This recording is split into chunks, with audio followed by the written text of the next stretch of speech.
Do you know what I have done all day long for the most part? How's that? I've been binge watching Superboy. Oh, nice. I bought seasons 3 and 4. They arrived, and I'm like, okay. And I mean, it's a little bit played on that. I'm on like the third disc of season 1 for the day because they're only half-hour episodes, right?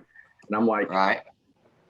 I actually liked the show because you looking back, I'm like, yeah, it's not the best. And you remember the lame episodes, Right.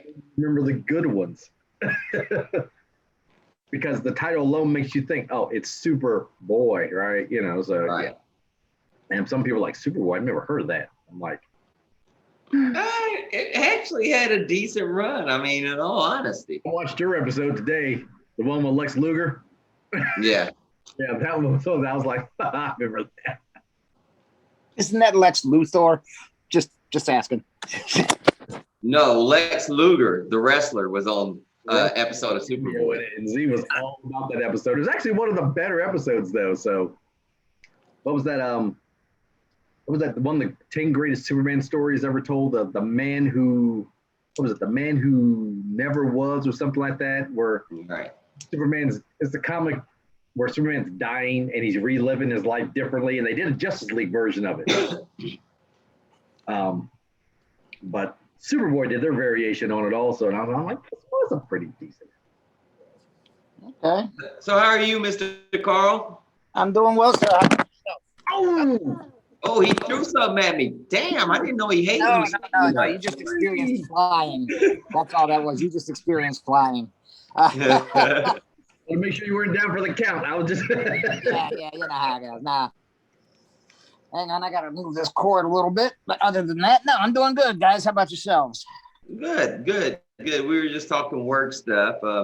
Yeah, no, I'm glad that. So, Carl, have you got your COVID shot yet, or yes, no, maybe? Yeah, I did. I actually got the first one. I got to go get the second one. That's where I'm at. I go get my second one the 23rd. I think I'm at the 18th or something, 17th, something like that. Would you get the Moderna?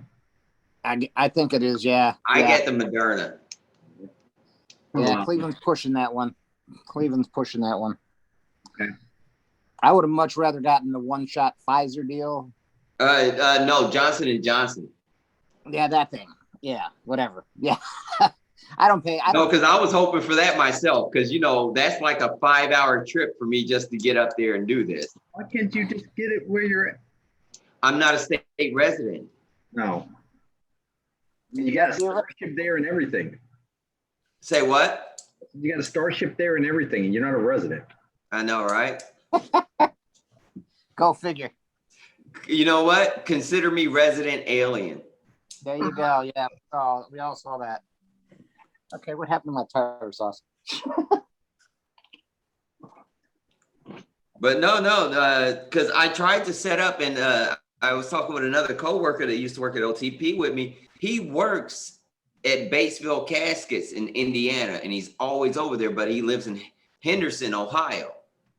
When he tried to set up his COVID shot in Indiana, they told him the same thing Tennessee told me. They was like, okay, well, here's where you got to go. You need to bring your state ID. And he was like, well, I got my Ohio ID. And it was like, wait, you're not a Tennessee resident? And he went, no, I just work over here and I'm here all the time. It's like, no, we're only giving vaccines to Tennessee residents at this point in time.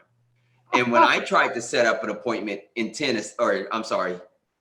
for Indiana residents, and then when I tried to get my shot or injection set up, they told me the same thing. It was like, oh, you're not a Tennessee resident? I was like, no, I'm a resident of Ohio, state of Ohio. It was like, no, well, we're only vaccinating residents of the state of Tennessee at this point. See, my guys got lucky because the Department of Corrections for Ohio offered to give it to all the contractors who were coming in. Doesn't matter if they were from out of state or not. They didn't want you in the building unless you were getting vaccinated. So right to them, and I'm like, oh, pretty sweet. Yeah, that would work. What the hell? But yeah, no, I had to go down to one of our bigger arenas, the Wolstein Center, and got it there. Surprisingly, it was very quick. Really? That's good. I always wondered about those mass vaccination places, Because I went to a Kroger and I was still there for like, I want to say 40 minutes. Oh. I didn't even have to do anything. Because my appointment was already they print your name up, and then one of the ladies comes up to the counter and calls your name, and you go up and give her your ID and your health card, and they go, okay, you're all set up. And then the doctor calls you in to give you the injection and is like, all right, here's your card. Bring this back with you when you get your second one. And I'm like, all right, cool. I can do that. Hey, Mr. Phil. We're all eating. Hey. No, we are not all eating. Well, we should be. You're eating your dinner right there. I know. That's your monster drink. I should have that on IV drip. Hey, there you go. That works. But yeah, they had the Army National Guard give us ours. Okay. Mr. Phil, how about yourself? You getting vaccinated yet? Or yay, nay, online? I haven't yet. I got my first shot. Number one scheduled for his first shot. Carl's got his first shot. So at least we're all getting there slowly. Yeah, that's how slow. Yeah. But no, it works out, man. I'm still the way I'm looking at it, whatever it takes to get us back to normal, let's do it, boys. Yeah, normal ain't gonna happen. Sorry. Not anytime soon. I'm getting accustomed to working from home personally. Yeah. I'm enjoying I was about to say, I ain't gonna lie. Compared to staying in hotel rooms all the time, oh my God. It's so cool to wake up and go into like the spare bedroom and say, I'm at work. I'm at work. Are you? Why not? I'm barreling through reruns. I'm happy to do it. Night Rider. I'm happy to do it. So yeah. Hold on, let me get my phone. I've even started watching Matlock now. I mean, that's like how much is on TV I'm catching. Law and Order's on for like 4 hours in the morning. I'm like, yeah. Anne's been working from home for over a year now, and for her to go to work, she has to reach over. She doesn't even have to get out of bed. She has to reach over and pick up her laptop. She's at work. Some have got it like that. That's cool. Actually, that's really damn cool. Yeah. But I need to be near my printer half the time. Well, see, yeah, and if I'm doing it from bed, I'm gonna fall asleep, and then that phone's just gonna ring, and I'm never gonna answer it. So yeah. Not that I really want to answer it now either. That's the way that works. But yeah. If it wasn't for working at home, I wouldn't even be decorating my place to even fix it up because I'm just tired of looking at it the way it was. So, Oh, no. The funny thing is when we were talking the other day, you were like talking about throw pillows and stuff. And I was like, wait, what? I was like, wait, what? Yeah. When do we get started on that? Yeah. I mean, it came out of nowhere. He was like, well, I'm getting, because I was like, wait. I had company over and they just laid all over my throw pillows. I'm like, look, my pillows are all dumpy and stuff. They're supposed to be nice and fluffy and blah, blah, blah. And I'm like, where did that come from? Yeah, and that's what threw me off during our conversation. I was like, wait, when did we get to that point in our relationship where we can talk about throw pillows? About the things we've talked about in our relationship from the stuff you've thrown in my way before. So would you rather that's kind of weird. Would you rather talk throw pillows or talk about pillow talk? No. Neither one. Thank you. Neither one. No. I can do without. Yeah. I just sent Erica a message that we were waiting on you. So do you use words of like one syllable or something? What? Oh man. Yeah, other than that, no, it's been slow, real slow. Work for me is picking up. I mean, it is. I've been extremely busy answering pricing quotations. I actually, if everything would have been here, I actually wouldn't even be here this weekend. But apparently some cargo ship got stuck somewhere, and all the parts I needed to install a new paint gun system didn't get here in time. Damn them. Amazing, isn't it? Damn that Suez Canal. My guys in Pennsylvania too, to be truly honest. So Yeah, because remember I told you I was supposed to be installing a new spray gun system this weekend? I remember I told you I was driving down to see you today. Yeah. I know. We should have been side by side. Then you said you had to work. I'm like, forget him. Yeah, yeah. I think we all said I that. was scheduled to work. That was on my calendar. I can't install something that's not there though. I told you that Wednesday when I found out. It was like, oh, it ain't gonna happen. I know. And I was like, you know what? I'm still not gonna worry about it now. I'm like, I had a full day anyway. Yeah. Yeah, to hell with him. Yeah, what the heck?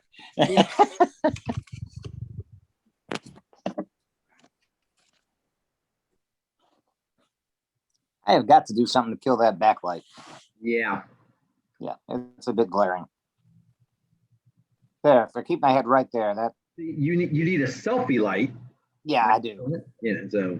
But see, I don't take selfies, so. No. Or the circle light thing. That's what I meant. Yeah, the circular selfie. Yeah. Look, I've got 3 of them for crying out loud. I mean, none of them. Well, send me one for God's sakes. Huh? You know what? Maybe I'll do that too. You know, hey, Five Below has got a kit for it. I'm like, Five Below, and I'm like, yeah, it's got the stand. It comes with the tripod, the holder, and the circ light, and it's got bright light, sunlight, and then a mixture of them at different settings. Like $50 for that. And I can get it Five Below. Now you get it at Five Below. Yeah. I got one about 3 miles up the street. Okay, I'm there. They're actually really decent. I was, like I said, I ended up getting one of those. If you can't find one, I'll send you one. Thank you. It's not high on my priorities list, so yeah, if I'm out and about tomorrow. And I'll make sure I get you the green screen, number one.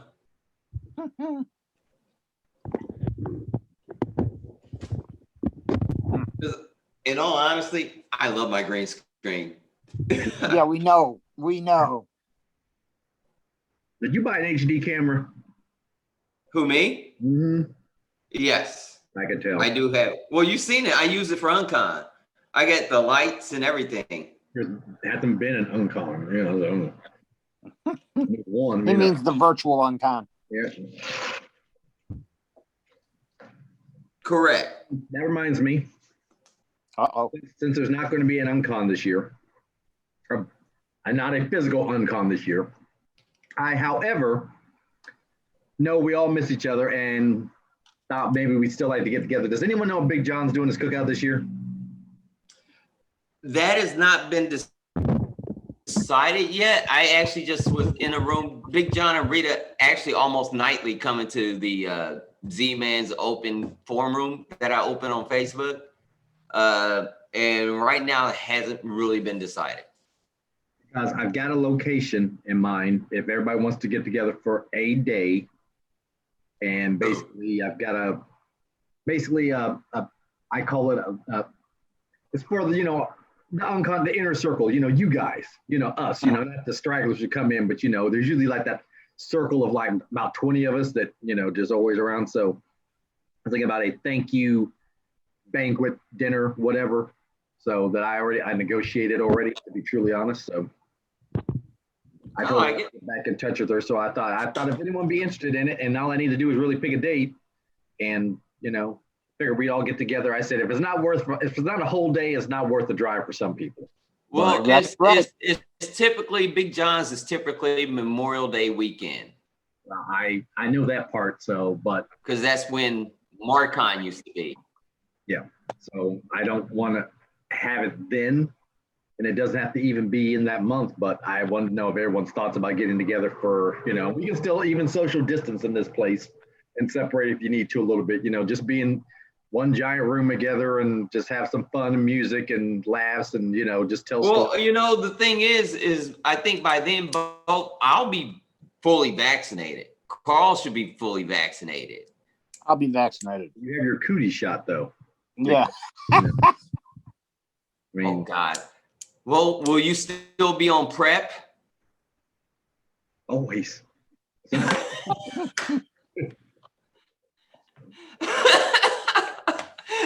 Carl got it. Carl. Yeah, I got it.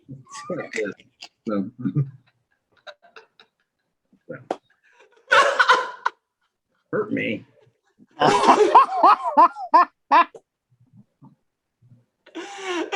Oh, the things I learned about number one. He asked for that one.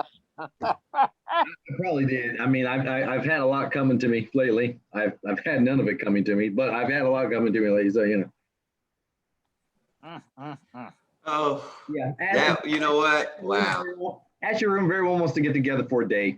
So getting back home is their problem, but getting there is their problem too. To be truly honest, so Pretty much. Yeah. Sydney, Ohio. Where? Sydney. There's like literally nothing in Sydney. Almost. But there's a place in Sydney. I mean, seriously, Sydney doesn't even have restaurants. I did an install there. We had to drive down to Troy or up the road to go to a freaking restaurant. And now there is a place that's that's like a little small banquet place. Okay. And believe it or not, it's ran. All right. The manager at Charlie's, she opened her own place. Mm-hmm. Manager Charlie's from Pickwill Mall. She opened her own restaurant, banquet place, or whatnot.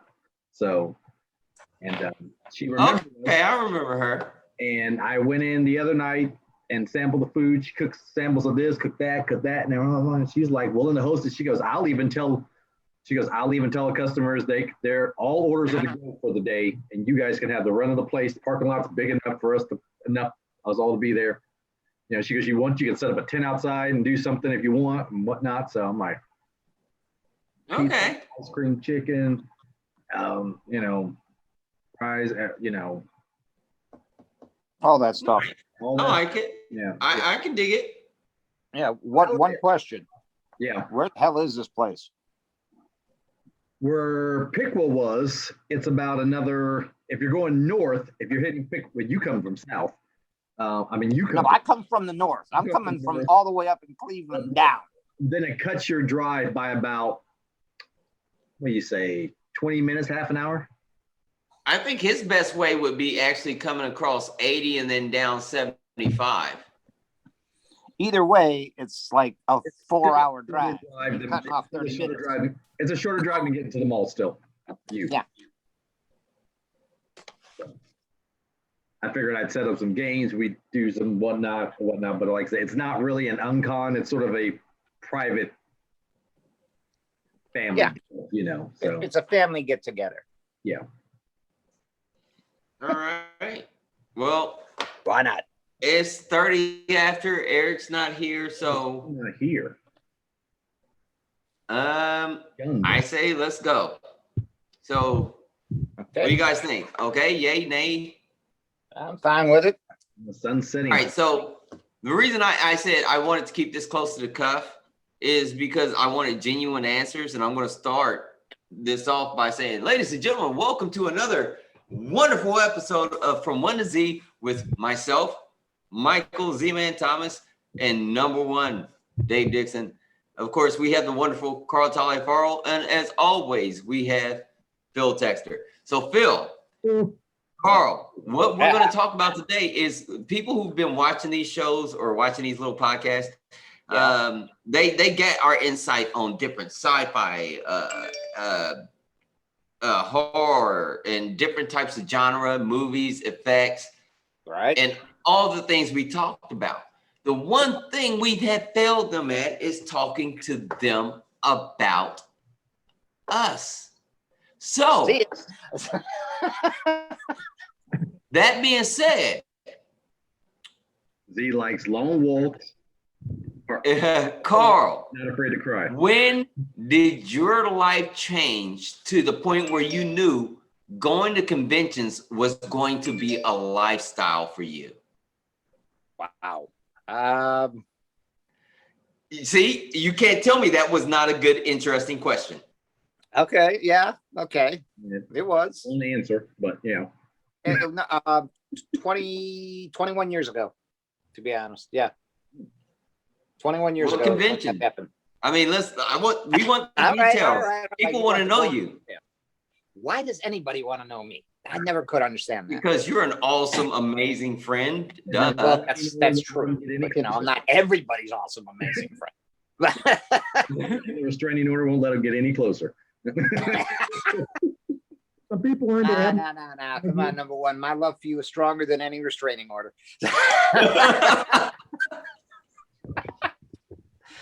All right. Bro, the tears to me eye. You asked for it. Okay, so 20 years ago, a couple of people I knew were trying to put on their own convention. And they had seen me at another convention. I think it was Marcon, actually. And at that point, we were doing what is known as the Rubber Monster Bake Off. Okay. Myself, a very good friend of mine, Joseph Matulich, and two other invited guests would literally set up on a stage, and all four of us, having a test subject, would do something. And they said, well, we would like you to do that here at their convention, which was, at the time, it was known as Praxis. Heard of that one. So, So ironic. Still, right? It's so ironic. So Bill so I went, and there's Bill, and this convention was very sparsely attended. So on the last day, they came to Bill and to me, and they said, "Hey, Carl, can you do Bill up in a really quick makeup just to show them something?" Okay, yeah, sure, why not? Bill agreed because he didn't have a manager or an agent, and he was able to tell me, yeah, you can work on my face. So, okay, we did.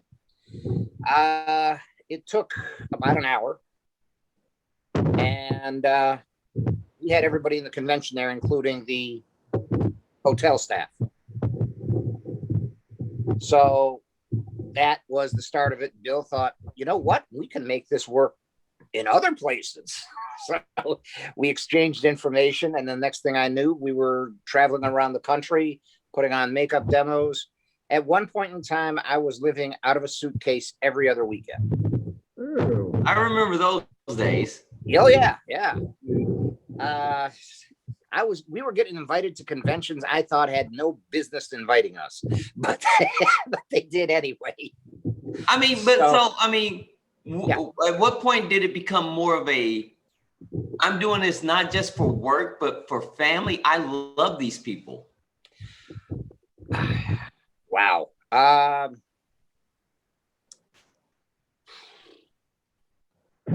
Okay. I get him. You see, I told you this would be a great one. Okay, fine. The first time it started to become family was when I started to attend Dover, because that was like family. Joe was like family, so I started doing Dover, and then like there was one time I drove for 5 hours continuously to get down to Cincinnati when they had their Cincinnati Science Museum Star Trek exhibit. Mm-hmm. So I would never ever do that again unless it was family. Because I know it wasn't 5 hours, it was actually 8. Because from Cleveland, I had to go get Joe. Then I had to cut across. We picked up somebody else. I can't remember who it was at this time. Mm-hmm. And then we headed down to Cincinnati. Yeah. And that was like an 8-hour drive. Yeah. We finally got there, and I had to do 15, 20 Klingons, a few Starfleet people. But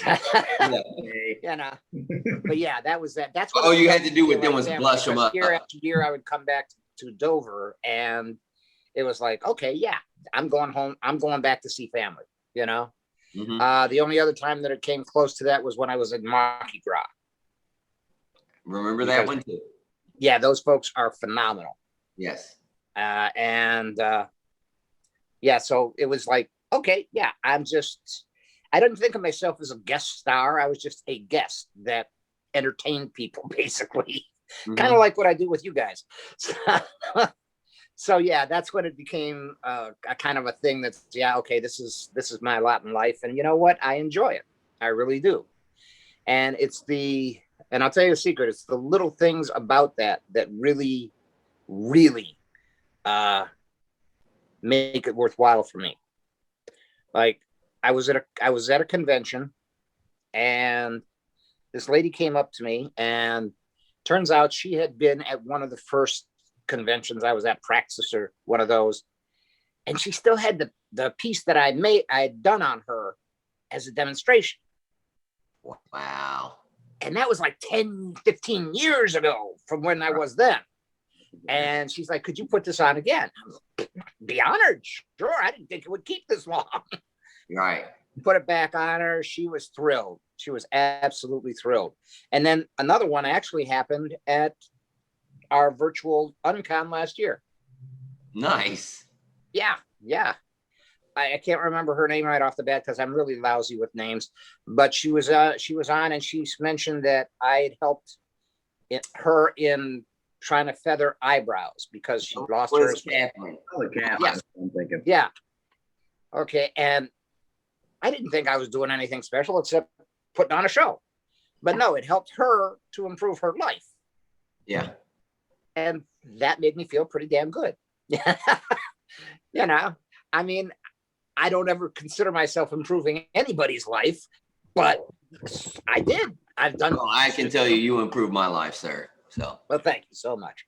There'll be a little something extra. That was amazing. And to all those people who didn't know that, now you know something about this amazing man that I'm just lucky to be able to say he's a friend of mine and that he allows me to be in his circle. So that being said, we're going to Mr. Phil. Oh, wow.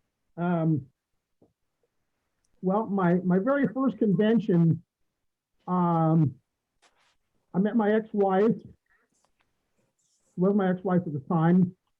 Her circle of friends was going to a convention, so I ended up going to Media West with them for my first convention. What type of convention was it, if you don't mind my asking? Was it sci-fi, horror, genre?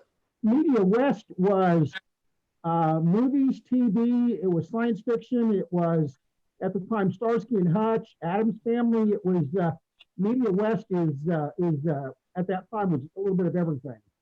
Okay. Like Marcon used to be. Yeah. Yeah. Then financially, I wasn't able to afford to go for a while. Then I made it to a convention and met a lady named Renee Alper, who was handicapped in a wheelchair, and I ended up working for her for about a year and a half. And during that year and a half, she went to about 20 conventions, and I think I took her to about 12 of them. Wow. Yeah. Driving. Okay.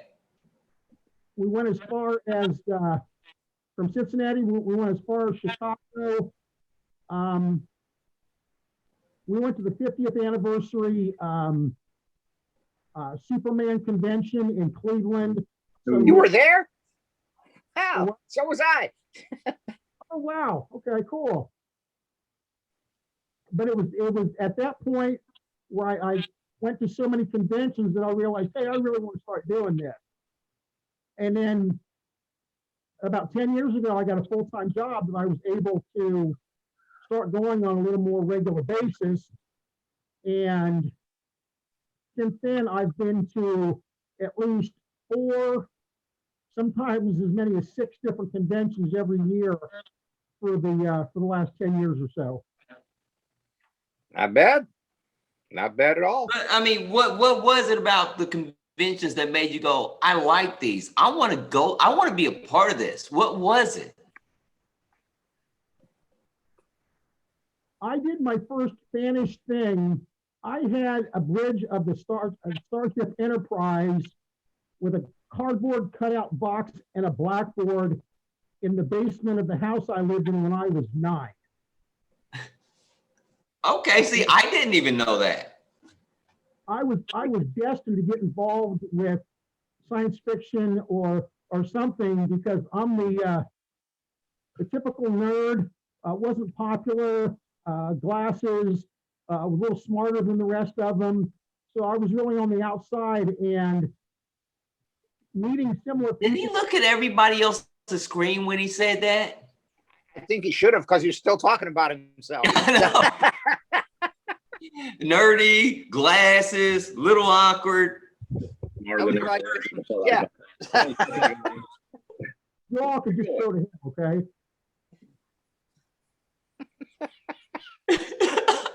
I'm just messing with. Go on, please. See, you made. Oh, see. That happened.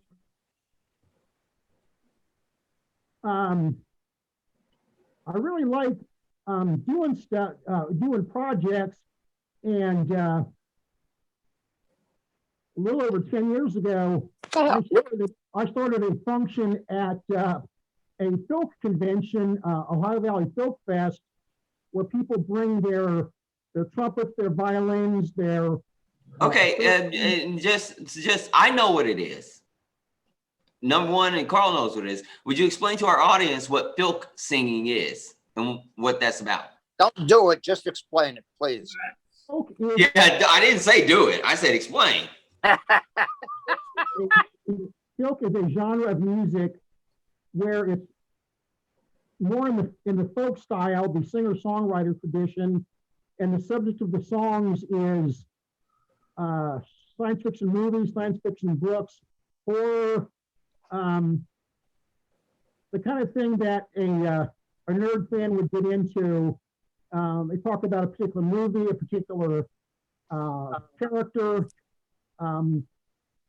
That's kind of the thumbnail sketch of what folk music is. Exactly. Yeah, I mean, great.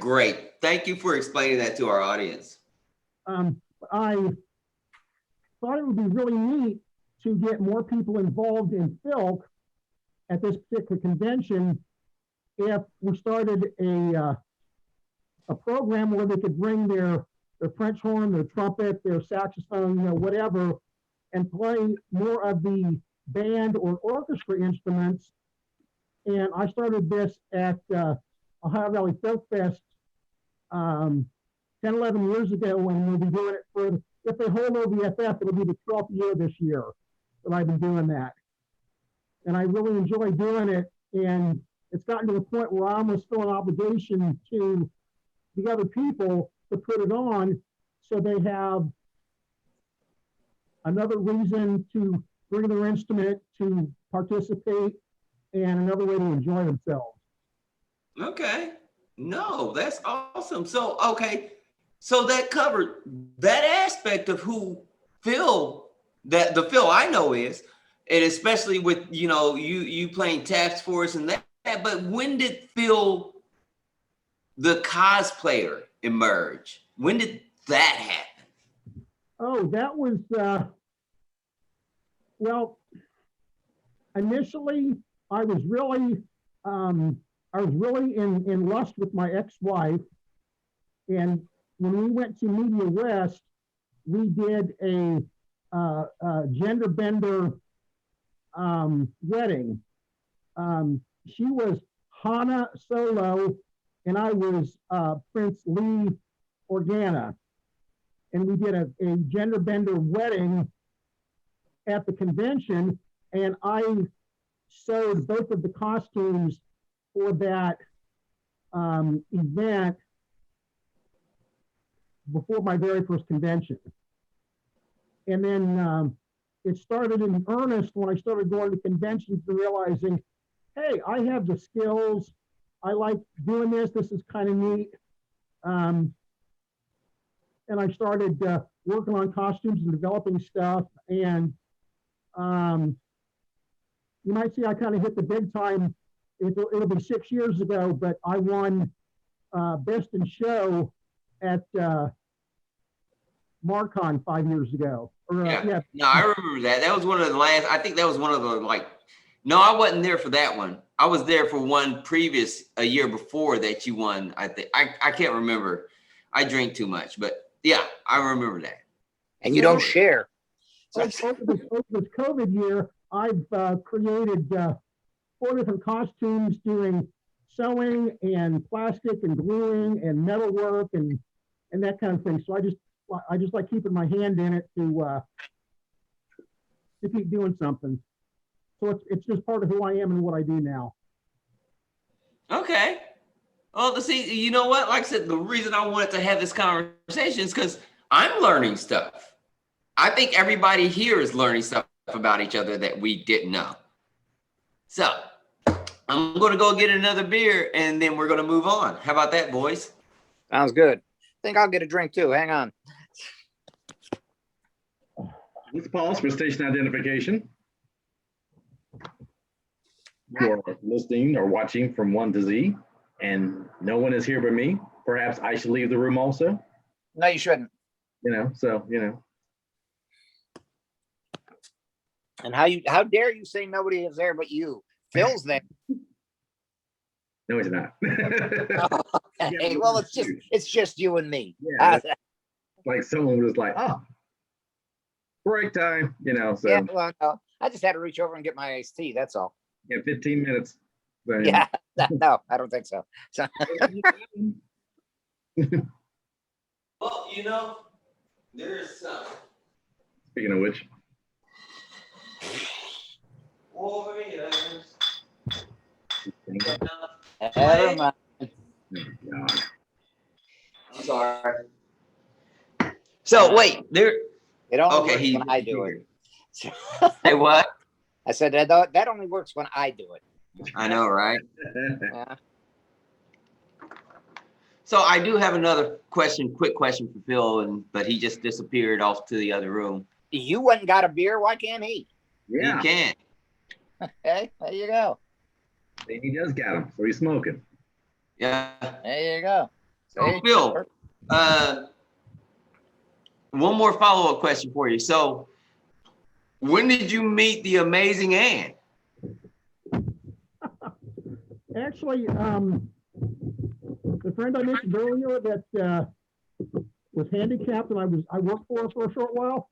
Well, I stayed in touch with her, and Ann actually answered a Help Wanted ad and was working for her. And I went down to visit Renee and met Ann while she was working for her. Also, kind of met through mutual work relationship, mutual workplace. Okay, I did not know that. Okay, I thought you guys had met in the service. In all honesty. No, I was in the military, and she was interested, and she had some medical issues that needed to get resolved, and I helped her do that. So I was the one that helped her get in the reserves, and was partially responsible for her getting in the reserves, and that was, I think, 20 years ago this month. Wow. Well, congratulations! That's amazing. Happy anniversary. Yes, for real. I you know what? I'm glad we're actually doing this session. So with that, we, my friends, ladies and gentlemen, are we ready for the number one?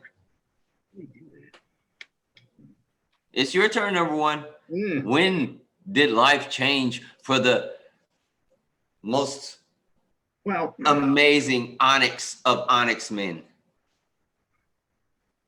As most of you know, there was no convention life in my past. My wedding anniversary fell on Dover weekend every year. So when you were coming over to my house, still messed up from Dover, screaming and crying and telling me all about it, I'm just sitting there like, yeah, I knew I wasn't getting there, right? So I tried for what, I think 4 years. Yeah. I just gave up even asking or bringing it up. So, it's, that's something I don't know from the standpoint, because I built my whole life is built around Star Trek. My whole life is built around Star Trek. Okay, so starting dating season 2, Next Generation. Her first Star Trek episode was season 3, The Defector. We were married on Deep Space Nine through the Looking Glass. My daughter was born Cold Fire for Voyager. My son was a Tin Man for Next Generation. Broadcast. I almost passed out at your wedding. That's how. That's a surprise. That was the nerd in me. Everything I remembered about my marriage and my family was based upon what Star Trek was doing at the time, and it's it's really sad to say that, but it's who I am. So. I'm about, yeah, thank you for saying it, because I was about to. Yeah. Well, I'm not saying that to be funny. I literally was his best man at his wedding, and I almost passed out. And That'll teach you to have open bar, yeah. I think I was more tense than he was, because I was just so close to that. And it was like, oh, no, I don't need that distance. But go ahead, number one. So we started, my very first convention, though, was one of the Cincinnati sci-fi cons we were talking about. I can't remember who threw it on. It might have been Creation. I just remember we drove there because Next Generation was like in season 5 at that point, and Gates McFadden was supposed to be there, and somebody else, I can't recall. They were both late. One canceled. The other one wasn't going to show up till Sunday. We were broke by the end of Saturday. We was like, we're not coming back. So, and then Dover was next when I first started going. And, we bounced around. We hit other ones. We talked about, guys touched upon Maki Raw. There was Serenity Con. There was Serenity Con. There were little cons here and there, experiment and dabble with. And then Dover shuts down. And then, we had the legendary story of how Uncon came to be. Everyone said, we got to have a meeting. Come to my house. And at that point, it was just still, I wasn't really into the convention thing. It was something to do. It was kind of fun. It was different. I was hoping to always see something mind-blowingly new, which I hadn't at that point. It was just, okay, meet more people, But we have been doing Uncon, I think, for 13. It's been 13 years. This year be 14. Yeah, but I think it was year 3. And we did it. And I'll be honest, I started doing Uncon out of loyalty to Z, out of being his best friend. He wanted it, we'll make it happen. But, you're a good friend. Yes. Yeah. Number one. I think it was year 3 when it finally caught up to me and I felt it.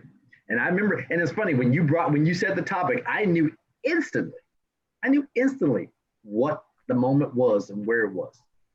And it was year 3, and it was at the Ramada, and it was opening ceremony. And we were trying to piece it together because we hadn't planned it out at that point. We never did. We never did plan it well in the beginning. Right. Ran over and said, "Hey, Phil, can you play taps for opening ceremony?" He was like, "Yeah, sure, no problem," whatnot. And then we started over the ceremony. Everyone got quiet. Everyone stood up, put their hands on their heart. Phil played taps while everyone watched the flag, and we gave our commemoration to our fallen members. And I remember, I don't know, do you remember, Z? I walked over to you, and I put my arm around you. I said, "This is the moment I've been waiting for." I said, now I know why we're doing this. I said, this made it all worth it for me. And that was the moment that I was like, you know what? I'm going to do this forever. Literally, that was the moment. It was Phil's fault because he played. I say we blame Phil. Yeah. Damn you, Phil. It's your fault. It was something it wasn't something we did on a recording. You know what I mean? Yeah. It was either year 3 or 4. I think it was 3. I think it was 3. Just so you know, that was one of the 3 most memorable times I've ever played taps. So. That was the anime year. Yeah, year 3 was the anime year. And you play, and I was like, I don't know. It was like they said, it got me right here. I was about choked up. I was like, this I felt that this is amazing moment where it just everything just went through me. I was like that. It touched me, and that's when I was like, you know, we're going to do this again and again. I mean, every year it gets a little harder. Every year it gets a little bit more complicated. It certainly gets a little bit more expensive. But I was like, you know what? It's worth it to get everyone together. And I think at that moment I understood why Joe kept doing it. You know, because I've heard nothing but many stories of how, you know, Joe did he all out of pocket, his retirement, he put all his time, all his effort, all his money, all his stuff into it, and now I know why. And what he put mostly into it was his heart. Yeah. Yes. And his whole thing was, and Zio backed me on this. His whole thing was he loved everybody in fandom, whether he knew you or not. Yeah. You were a fan, he loved you. Come on in, have a good time. You're family now. Absolutely.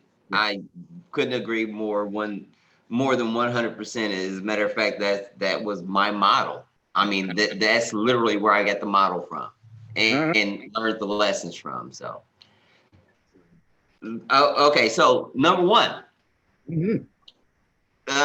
people want to know more about okay. So sci-fi has always been part of your life, and it's always been so important to you that you remember important dates. And now we know the moment where you say, you know what, conventions before were and now you're like, conventions mean much more now to you than they did before. Yeah. But when did you learn what I call there? And I'm sure Carl kind of understands what I mean. Is these aren't just people you see once a blue moon. They're actually really friends. When did I realize that we were family? Yes. Part of a family? Yeah. Well, you know, that one is more of repeated beatings over the back of my head by Big John's famous cookout speeches. And I have quoted Big John ever since in regards to it. And that's when it was, you know, for a lot of people, you know, you go to these things because, oh, it's a cookout, you know, or it's a party, or it's this or that, you know. And for me, it was always. And just to reference, Big John back in the days when Marcon was still going on, at the end of the weekend, Sunday, when people were going home, Big John would have a cookout at his house, and we called it the Ohio Summit, where most of us were all part of Klingon groups. And he would invite us there for a last meal before we went home. And then after Marcon got canceled, he still kept up the Ohio Summit on the same weekend. And you were still invited to come over. And we go for Klingon events and things of that nature, but we also talk about inter-group interaction and pre-planning for conventions. So I'm sorry, number one, but please go ahead. It became a stage for pre-planning because it made sense. That's where everyone was there and everyone was willing to just participate. So it worked for that. But I think it was actually two things, to be truly honest. All right. It was Big John's audio, but it was Big John's mom was the visual. She everything about the group. Thelma, right? Thelma. Thelma endorsed everything about whatever activity we were doing. She never gave you that's too loud. We need to settle down. Y'all need to grow up. I don't think I ever heard her say a negative word about anything. You know, the life. I gotta back that up. One thing I miss about Big John's mom is when we used to go over there, at least for me, and I go to the door, she'd be like, "Is that Z? Come here, baby. Give me a hug. Give me a hug. Give me some love." Remember that, yeah. And it was every time, not once, not twice. Every time she saw you, you were as important to her as anybody else. And she wanted to know how you were doing. And I mean, amazing woman. Yeah. It's, the weird thing is you guys went to something after Marcon. You went to Big John's. Yeah. When I was going to Marcon on a regular basis, I went to my buddy's house before Marcon. So I would go to my buddy's house. His name is Jim Schultz. Okay. You know Jim? Yes. Yeah. And he would toss a party every Friday night, Thursday or Friday, depending on, Mm-hmm. And the house would be packed. The house would be packed with the most eclectic group of people I have ever met in my life. Always is. Yeah. It was. And eventually we would all be gathered around and we'd be listening to Jim's stories. And it was like, I don't care if I ever make Marcon. This is what it's about right here. Yeah. So yeah, it brought about the same feelings of that, which is really cool. Unfortunately, Jim still throws it, but he hasn't had it in the last couple of years because of the whole damn COVID thing. Yeah. But I could always look forward to Jim coming in some kind of nautical gear because that was his thing. He would come in. You know what? Ornate nautical. I gotta follow that up because you said that he dressed up in nautical gear, but something I beat up on number one a lot on was in the first few years, he did not wear a costume. And I was like, number one, you got to cosplay. You got to. And the first year he cosplayed, I think you wore two different outfits. One was like an army outfit, and you had a flotation device over. Explain it, Bill. Uniform and a life vest that I gave him to use for that weekend. Yeah, he said, I've got a costume that I think you could fit in, and you can test it for me to see how it looks. And I'm like, let's go. Because it was never that I never wanted to wear a costume. I literally was so freaking busy trying to put the con together, always thinking about little details and trying to make sure the business was Just set up my next question. Just keep going. I was not. I never because it always forgot. I always forgot about it. And usually I had one in mind. And I just never bought it or never ordered it or never started it. And I'm just always freaking busy. Next thing I knew, it was Colin weekend. And then they're like, what are you wearing? I'm like, oh, yeah. Because I'm the guy. T-shirt, yeah. I'm used to standing behind. Okay. So, ladies and gentlemen of the audience, what you got to recognize is we went through the scenario where I think, and then another year he was the Riddler. But the last official Uncon, this man dressed up as Miles Morales Spider-Man, did a song and dance together with someone we both went to high school with. And I was like, who is this guy? Yeah. And you know what? Because that's what happened when you actually started taking it serious. Because I was on the road for 5 years for business. And like every free moment, in which if I wasn't just trying to surf the internet or whatever, I was usually planning the next convention. And I got to the point where it was a routine. Driving to work, I was planning the convention. I was playing the songs on the radio, thinking about opening ceremony, opening this kind of statement, this, that. And that's become what it is. I mean, it's kind of become the PT Barnum identity I have almost with it, where it's like, now it's time to be part of the show, showmanship. But usually it's just because I was so busy, I forgot to, because I was used to putting it together, but not thinking that I was supposed to be a part of it. So, right. Well, my intention was for you to always be part of it. And that's why I kept hammering you on that. And I was like, not that I didn't feel like I wasn't part of it. It was just that I'm used to watching and directing a little bit more than. Right. And see, this is something else that number one and I have in common. Because when I was doing conventions and I would be, engaged to put on a makeup demonstration, that was my sole focus. how am I going to entertain these people? What am I going to say? What am I going to do? How am I going to do this? What's going to happen here? And I would just plan the whole thing out. And everybody goes, well, you're a makeup artist. Why didn't you come in costume? I don't have time. Okay, ladies and gentlemen, while he's sitting there lying to you, let me tell you, at Uncom one year, he came there as Two-Face, and it was so badass, excuse my language, that everybody wanted selfies with him. Was that Space Vegas? I think it was. Yeah, it was actually. Yeah. Space Vegas was my baby. That concept was my baby. That was something I'm like, you know what? That could work. And I think I'm going to bring that back when we come back as a physical group. Make it, you know. Yeah.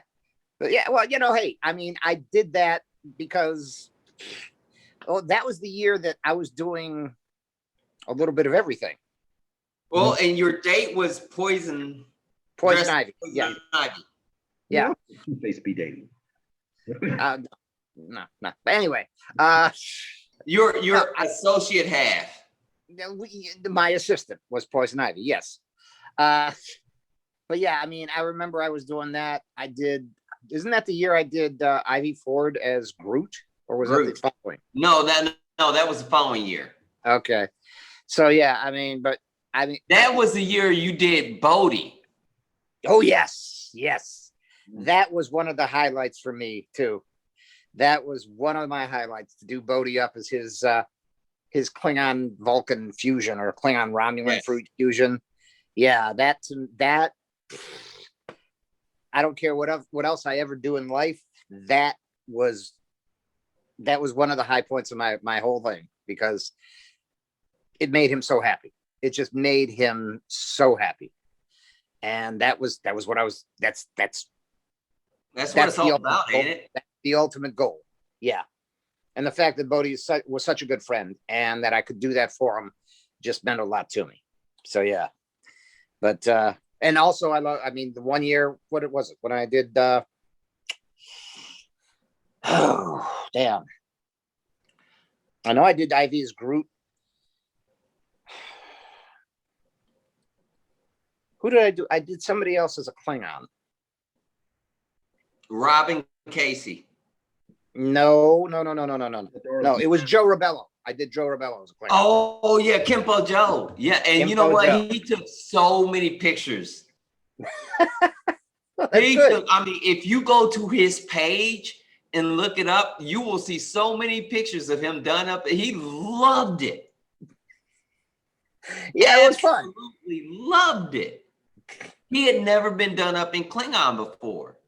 And I don't know why, because it was a natural. Yeah. I look at, every convention has their fan favorite guests or whatnot. We obviously rotate, and we've had, we have the same circle, but it's like what Carl and Bill Blair and Dr. Scarlett and Joe have been the ones that have actually go out of their way to.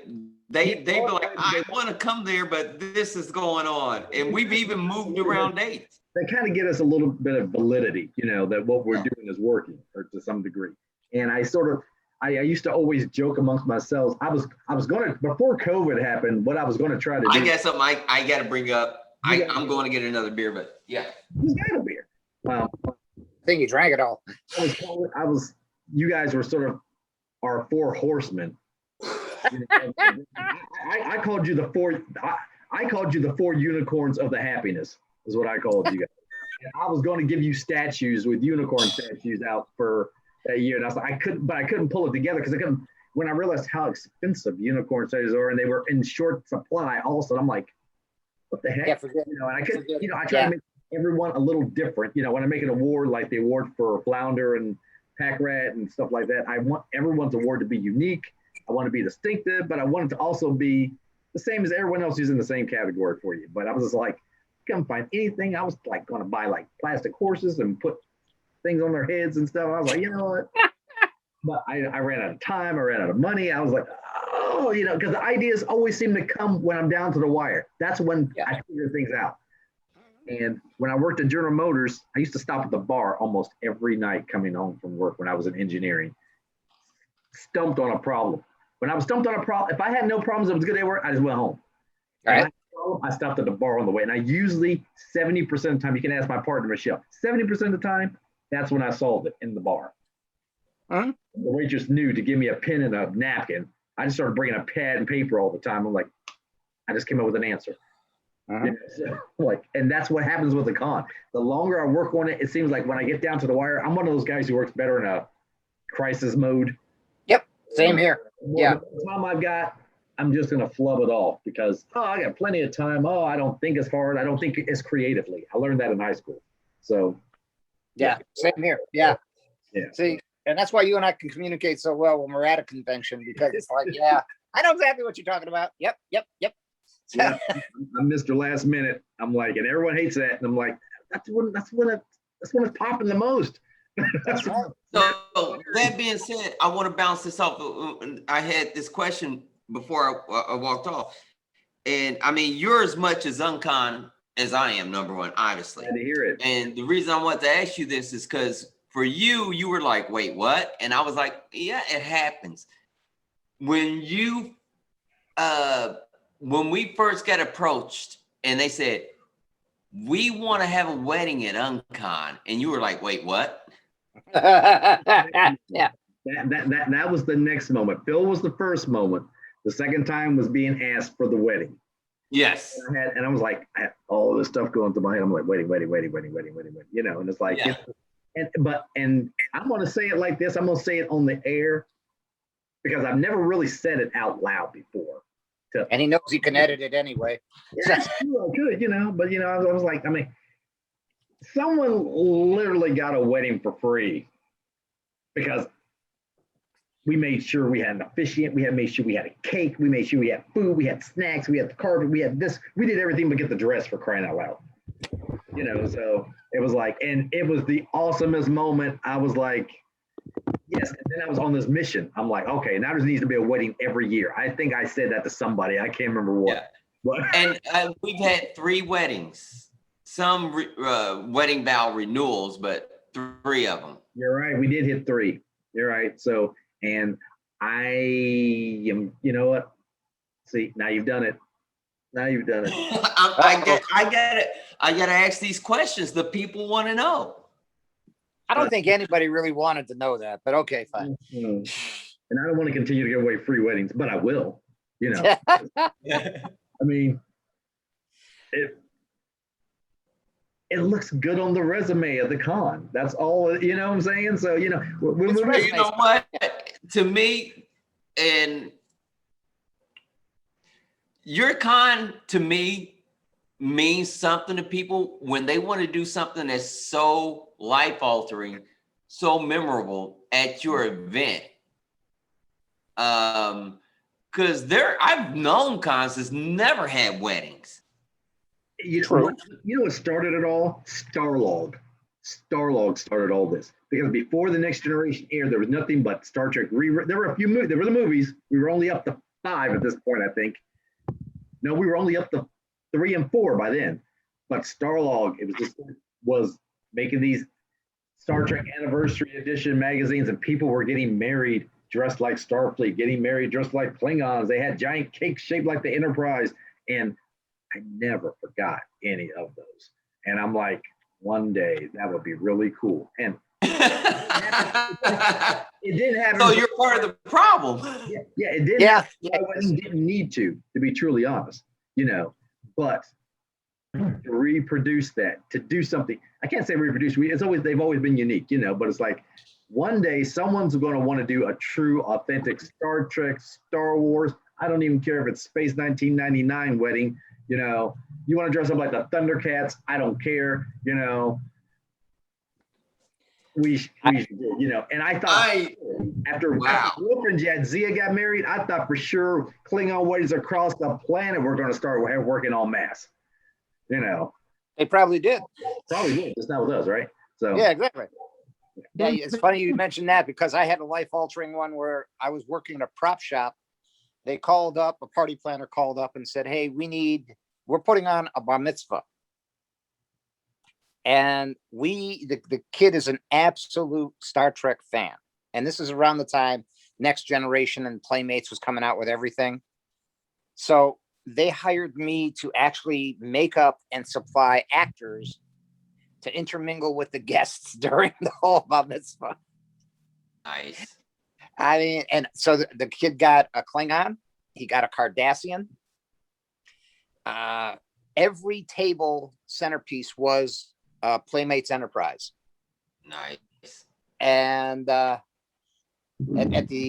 the middle or toward the end of it, the Klingon, who was a good friend of mine, got up and gave the kid a couple of Klingon badges of honor, and even the Cardassian came up with something. I'm glad you didn't say a bat lift. So no, we're not going to give him a bat lift on his bar mitzvah. No. So, but so, yeah, no, wait. So Phil, you were trying to interject there. Yeah, weddings could be a really, really nice event at a convention. Ann and I went to a convention where David Weber, the author of the Honor Harrington series, was doing a wedding ceremony. The wedding party was members of different fan organizations, different national fan organizations. There were over 250 people dressed in dress uniforms from the books, and they had an honor guard of 20 with swords for them when they left the hall. I mean, it was just magnificent. That's cool. You remember the picture from Dr. Scarlett? I like stuff like that. Really, yeah, there you go. So much braid, and it was just amazing. You remember the pictures from Dr. Scarlett's wedding we all saw? Yeah. I would have loved to have been a part of that. Oh yeah, absolutely. But everybody dresses superheroes. Amazing person, but you know what? You did touch on something that I really. You said we do have what we call the four. Yeah. And Carl, buddy, brother, I guess brother.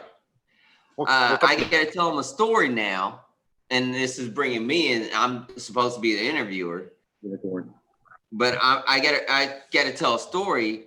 I literally got out the hospital from my cancer surgery, and I'm paying my hospital bills, and I'm dealing with this, and I'm dealing with that. I had cancer, and I remember calling Carl and being honest with him. And I said, Carl, here's where I am.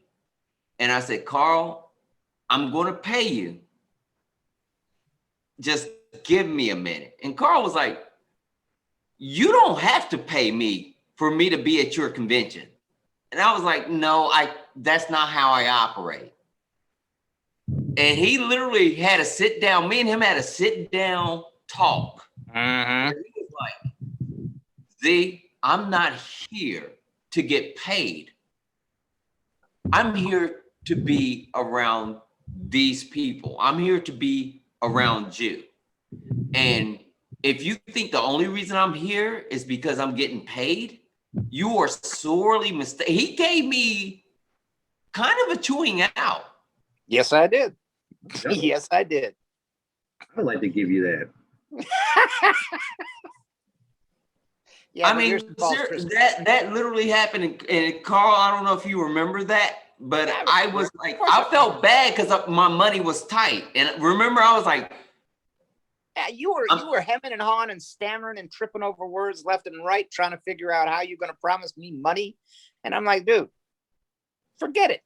Just forget the money. If it's that tight, if you're hurting that bad, I don't need your money. He's like, oh. Sometimes it happens. I mean, like I said, we run into something every year. We run into I don't want to say a no-win scenario. A no one saw it coming scenario. Kobayashi Maru every year. Yeah, but yeah, well, hey, and I meant every word of it. And I hope you don't mind me bringing that up, Carl. Nah. See, I'm going to put this out there. I'm going to put this out there once and once only. Z is the only one I would do that for. So don't get the idea I'm going to work for everybody else for free. Sounds fair. I kind of thought it should be. You know what I'm saying? It needed to be said. I'm honored. I'm seriously. But I was feeling so horrible because I was like trying to balance my money and I needed to kind of happen, but I know I wanted Carl there and I was like freaking out.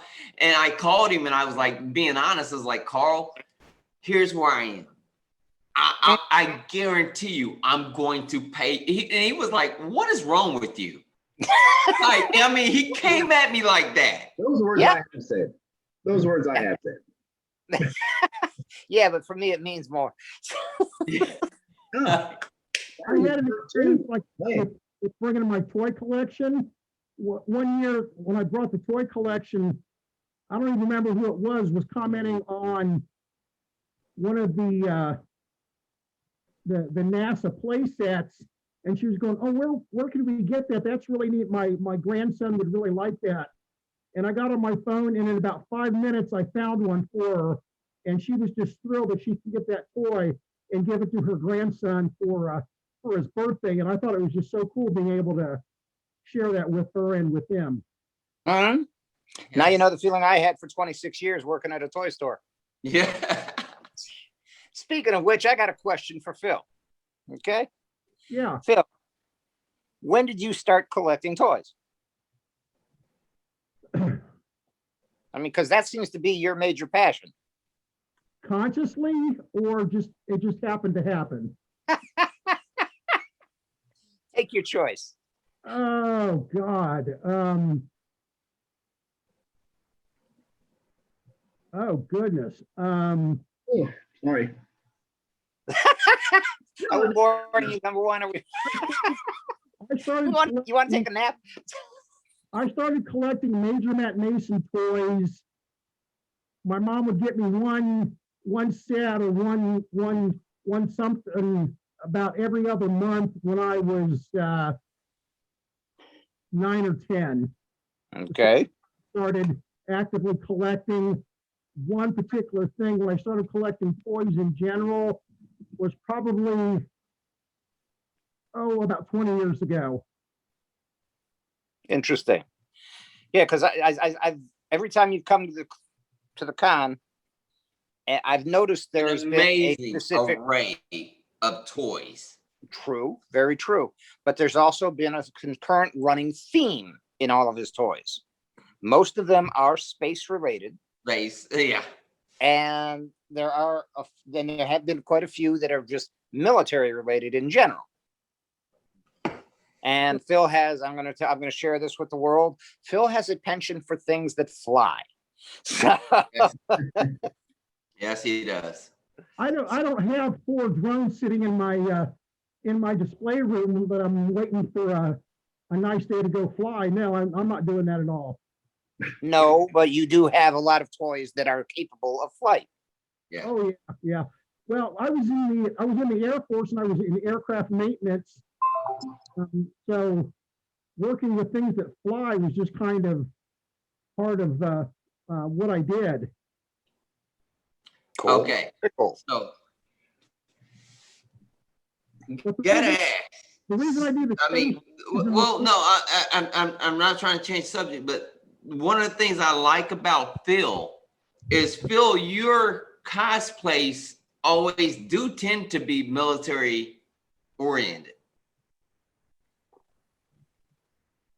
Yeah, because I'm familiar with that, and I'm comfortable with working that kind of costume. But that's not my favorite Phil costume though. We've seen a lot of military ones. That's not my favorite. Well, he did the steampunk astronaut? That's not it. I know which one you're talking about. That was an awesome costume. That was a fantastic costume. The whole bubble fishbowl helmet and everything. I loved it, but that's not my favorite. Which one? My favorite was the one he had on traditional African expedition outfit on, and Anne was dressed like Lady so-and-so or something, like they were like some British couple on safari. Yeah. In a Tarzan movie. Yeah. Like she was it was brown, hers was blue. Yeah. A Johnny White. I got to do that finally. That kind of, Carl enjoyed that one. I did. I remember the costumes too. I was, I was like, okay, Lord Fauntleroy and Lady Penelope. Yeah. that kind of speaks to the whole thing being a lifestyle. I put that together from stuff I had sitting around the house the couple of days before coming to the con. Did a damn good job. Okay. So that moves me to the next point of where we are in this conversation. And luckily, we've got a little bit more time. So, Carl. Yes, ma'am. Sir. When did you realize? When did you realize that? What was it that made you go? And I'm starting with you because you're my favorite. Thank you, sir. Not you, number one. Hey. Hey, I didn't come here to start any arguments. Yeah. No, family squabbles. I'm just picking on it. Anyway, what was it when you realized when did you realize that me and you really did click? Wow. Okay. Man, you're asking me to go back a long ways now. So yeah, because we actually met at Dover and Marcon. Yep. Yeah, but see, then it was just more like a passing thing. Yes. It was like, hey, I remember you. How you doing? What's going on? How you been? See ya. And I'm off. Yeah. And you had to do something else yourself. I think when I realized we actually clicked and had so much going in common was when we actually, it was, you pulled me aside one time at an uncon. Mm-hmm. And again, when we're at uncon, both you and number one are just like busier than all heck, know, and to get either one of you to sit for 5 minutes is amazing. But you pulled me aside and we started talking about Joe. And it was like everything you brought up, I'd always thought of. What a great guy Joe was, how he dedicated his life to fandom, and we swapped a story or two. And again, you couldn't stick around too long because off you went again. But it was then that I realized that Joe brought us together, but I didn't realize it at the time. And I was like, yeah, and quite frankly, I'm like, I looked at you and I'm like, he is Joe's protege. He's a younger version of Joe. And Joe and I clicked and had a lot in common. So I was like, yeah, that's it. And that's where it started. That's where I realized it. Thank you. Wow. What? That was amazing to hear. That was really amazing to hear. Why? Isn't that what you wanted? You asked for an honest answer. I gave you one. I never understood this stuff. What? No. Wow. That's it is weird, especially the wording, because I remember people using that word. Oh, so you're Joe's prodigal child, and I literally was told. I'm sorry. I said protege, not prodigal. Protege. Yeah. Yeah. There's a big difference. Yeah. But no, it was weird because it was like, Phil, hey, buddy. When did you realize you like hanging around at Uncon? The first weekend. First weekend. Yep. It was haphazardly patched together. The biggest attraction was the last year you guys had the con about 5 minutes from my house. Yeah, that Road would be a Monday. memorable time. Yeah. We apologize for that. But and then being asked to participate in the opening ceremonies and getting that award a while back for contributions to fandom. I love that. That is one of the favorite things, and number one knows this. One of my most favorite things to do at UnCon is handing out the awards for recognition. And for me, I felt more honored giving. I felt more honored giving you that plaque and making sure you realize how important you were, how important you are, meant more to me than. And number one knows I'm very serious about that. I was like, that is one of my favorite parts of UnCon, as being the host is, and when you can hold up that award and look at that person and shake their hand and hand that over to them, and they realize how important they are, that to me means the world. Well, thank you. You know, bringing the toys and doing the robot show last time, and Don't Stop Believing. I do it because I enjoy it, but I do it to be able to share and look at people having a good time themselves. So that award was really nice. I really appreciated it. Oh, you're most welcome. You know what? And I'm going to take a moment. One of the things I want to say is I remember talking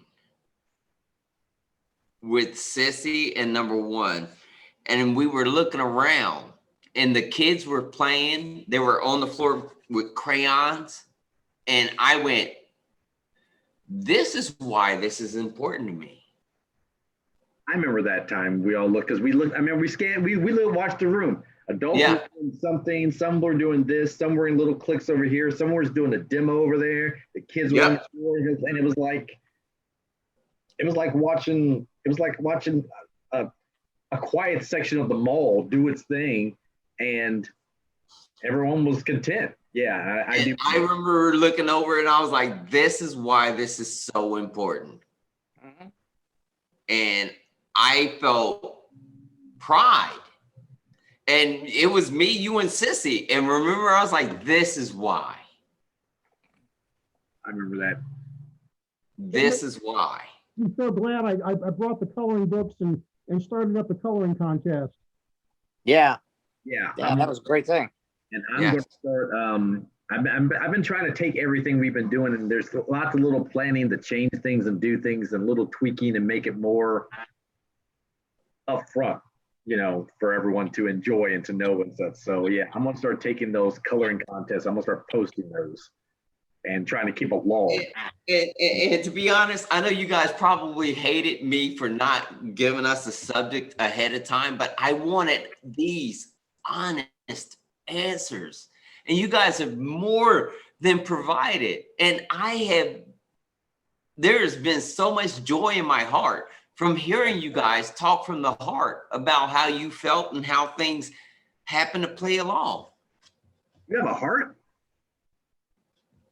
Since when? Oh, wow. It's like that now. Notice I abstained, right? You notice I abstained. The one guy you would expect to come out with the biggest zing, I abstained. But no, I mean, I loved, dude, I'm going to rewatch this after no one finally re-edits it and does whatever he does and puts it up. This is one of those I'm going to rewatch. Cool. Enjoy. I'll get that. So I will, because I think this was one of our best episodes. You know, so.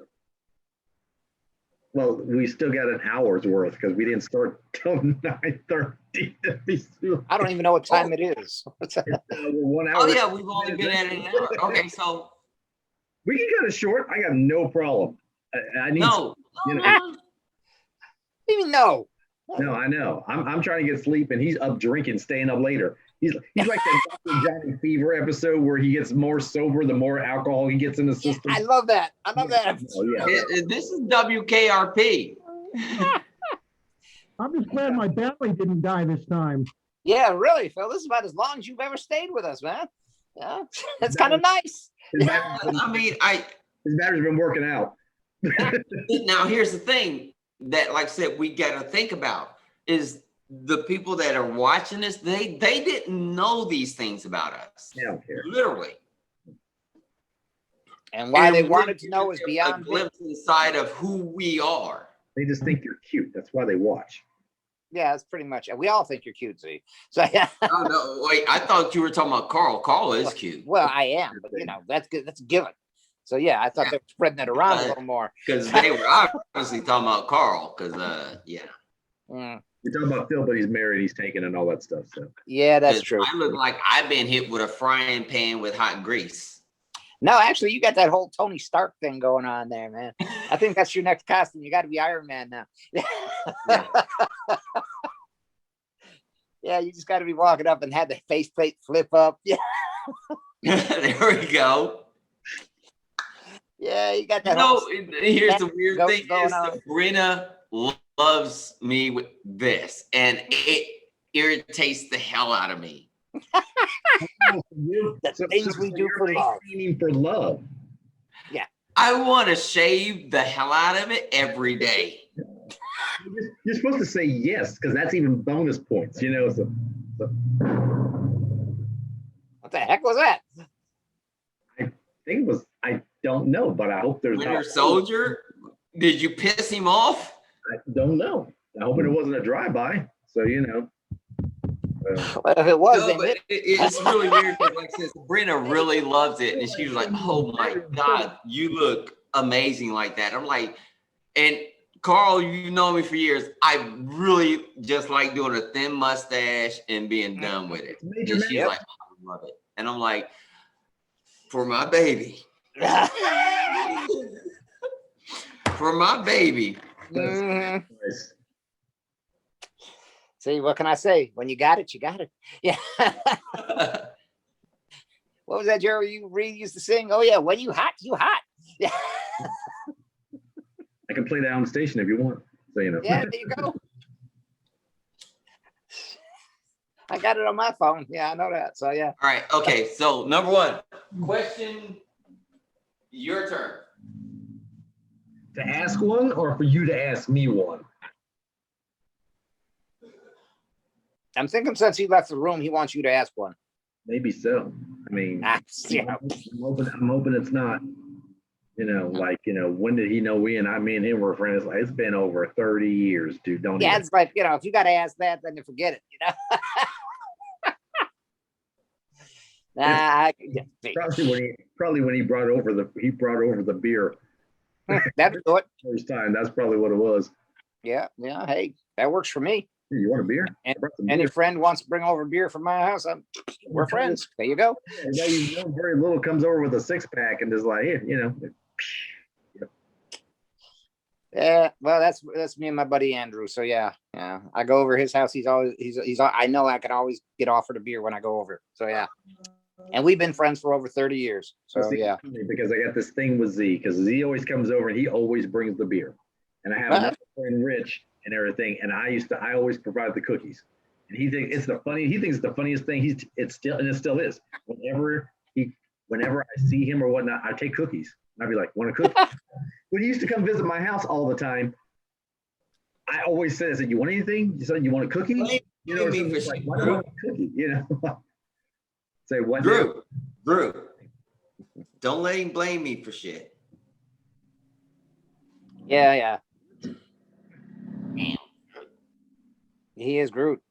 Yes, he is. So, yeah. We have the cookie gag.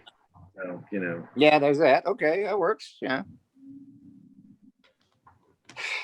Now, what were you No. saying before you went to go get your baby Groot?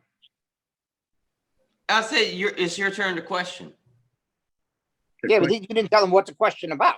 What do you mean? You can question any one of us. Ask a question is what you're saying. Yeah. Why'd you say that then? Okay, so all right.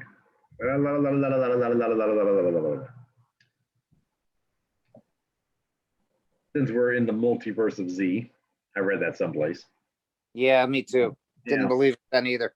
The audacity of the title. I was like, yeah. We all know how much Z loves Marvel. So yes, we do. when Still friends with him. what is your earliest, what is your moment, what is your memory of where Marvel won you over? I know it was as a child, and I'm sure you was reading a comic book instead of even watching a cartoon. But when was it in which it finally had a grasp on you that you can remember, that you can think of, that your memory goes back? It's like, you know what? I know exactly what it was. You know, you were doing it, falling into the cult, but you know.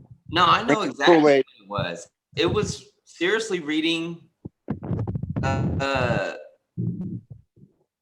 Captain America and realizing that even though I'm reading a comic book about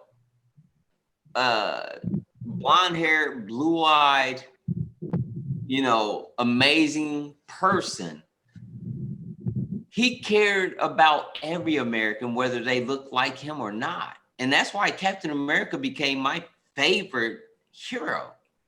He didn't care where you came from because he realized America was a nation of immigrants. And he just, even in the comic books back then in the 80s, I'm talking early 80s, he would give these little speeches that made you go, I'm going to fight for this country. He always did give a good speech. I mean, it was usually. Seriously, for me, it was like Cap always gave that little heartfelt speech that made you go like, I'm going to fight for this country. And literally, remember when I told you I was joining the military back when I went to the army and came back and all? It was Captain America. You know, the difference between DC and Marvel, and I'm going to say this right now. I liked DC heroes because I felt Marvel heroes were heroes through sets of circumstances and just being in the wrong place at the wrong time. Where DC heroes was usually they had a profound calling and they decided to do what was right. And I kind of respected that more. However, because of that, DC's characters are a lot more flat and two-tone because Marvel's characters, yeah, I know, right? Marvel's characters are like 80s G.I. Joe. Each one has a unique, specific personality to them. And when you're reading a Marvel comic, you expect a certain type of interaction to happen. You knew Captain America was going to give a speech. You knew that Bing Grimm was going to fly off the handle. You knew Johnny Torch was going to take a swipe. You knew Reed Richards was going to talk like he's half ignoring you, and at the same time, he's doing something else that's sort of like this. You knew Dr. Doom was going to talk down to you. Spider-Man was going to question whether or not he could actually succeed or not. And it was... Well, and I think it's the whole story behind Captain America, too. Here was the skinny guy that was picked on his whole life that only wanted to do the right thing. So there were so many things that I related to with the Steve Rogers character, not just the Captain America character, but the whole Steven Rogers persona that I related to, that I think that's why I just have such a fanboy reaction. Man love. Don't you call me Bucky. Who called you Bucky?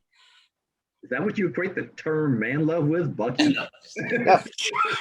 Well, come on, everybody knows it. He was Marvel's Robin. So yeah, there you go.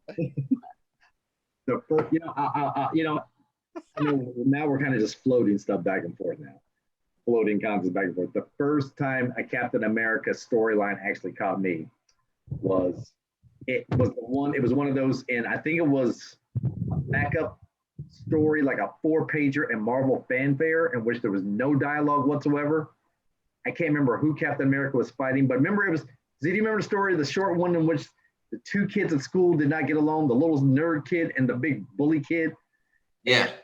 They both were in conflict all the time, almost picking on it, but there was no dialogue in this story at all, just pictures, just panels.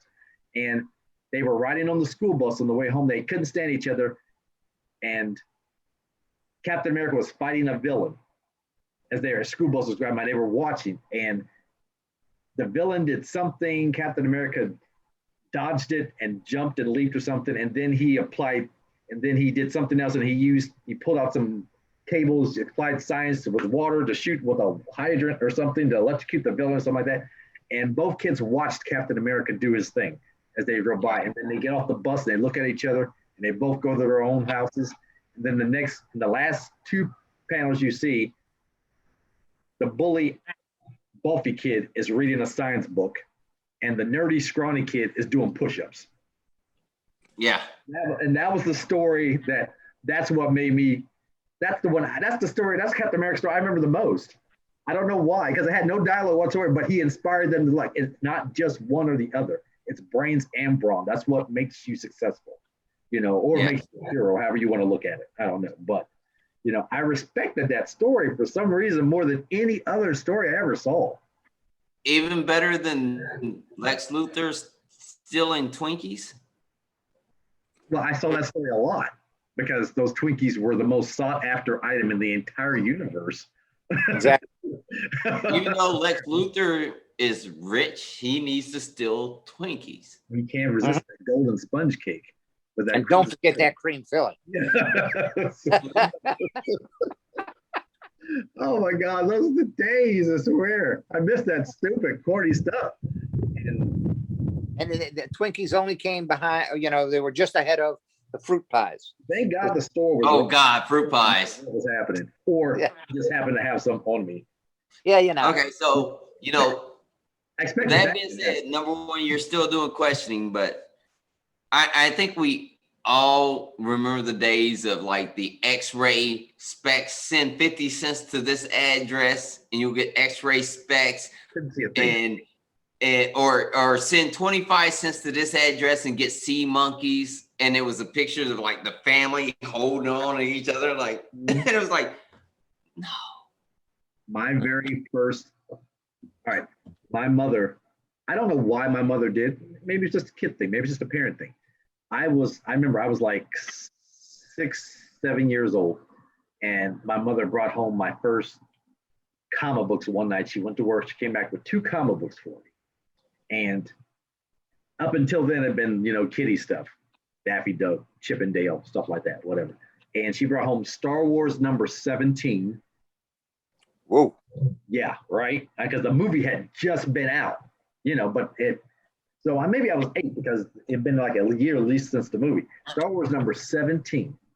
Because it was a solo story about Luke Skywalker's raising him on Tatooine when he was back in the days of shooting in Beggar's Canyon and crap.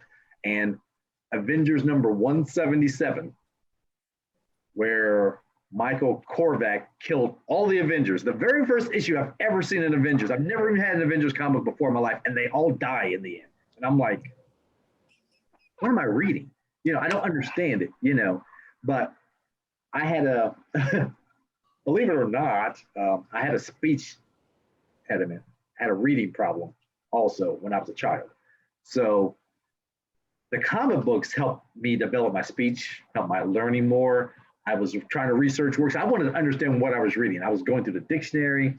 And so basically you're a Black Joe Biden. Oh, I'm sorry. Was. Edit that. Okay. See, servers is going to be. Even Carl was like, man, that was wrong. And remember, that was seriously wrong. Tennessee living illegally with his Ohio residence on record. So 177, and it was like every Avenger who'd ever supposedly at that point had ever been an Avenger united to try to stop him, and he killed them all in his living room, which made no sense to me. But that was the moment where I was like, all right, I guess I got to find out what happens. And of course, then there was just the grocery store rack. You never got the next issue. You caught an issue. Oh God, the grocery store. You're talking about the rotating rack of comic books, right? So I think that because then everything I knew about Avengers there was choppy jumps and stuff. If I was lucky, it was a single contained issue story. Yellow Claw. Oh yeah, Yellow Claw versus the Avengers. That was during what I call the part of the golden age of the Avengers when they were really huge. Yeah, Yellow Claw, Red Ronin. Red Ronin. Oh my God, I love that. Godzilla had a comic book. I think Superman was meeting Spider-Man for the first time back then, or some nonsense like that stuff, or Superman, because he'd already met Muhammad Ali. So I don't know. So, yeah. Actually, Muhammad Ali, Superman versus Muhammad Ali. I read that story. And then Superman versus the Champion. The Champion. I hated the Champion. So let's move on for the guys to understand we know what that, because we're talking in language now. They're like who, what, why. Well, I got those issues actually. Okay. Yeah. Well, but there were also the books like that was when I started to really get into comic books, and then I was discovering everything. The Haunted Tank. Yeah, I know, right? Good one actually. I like that. I don't know why, but the Haunted Tank. I never liked Sergeant Rock. I know Sergeant Rock is a staple when it comes to military comics, and it is the definitive military comic for all fans of the military anyway. That's why I wish Eric was here, because he could really probably comment on that. He's sniping me right now. He'd be trying to anyway. Yeah. I was more like, I was reading, but I was following like The Losers before that stupid movie came out, World War Deluxe. And then somewhere along the way, I discovered the Creature Commandos. I love the Creature Commandos. The Creature Commandos was one of the coolest thing ever done. I had to admit. It was. It truly was. Did you see their animated mini adventure? Yeah, I did. I know. I hated that. Yeah. Oh, I'm sorry. I'm pretty sure you like that. Phil, you know what we're talking about, right? Do you know what we're talking about? I have no idea. I don't think I've purchased 3 comic books in my whole life. I just never got into them. The Creature Commandos were. Wait, what? Hey, it was a different street, So no, but the comics we're talking about were like huge military comic books. Yeah. So the Creature Commandos, were they an experiment or was it just was there an origin? Yeah, there was. Yeah. Okay. They were all a part of Project M.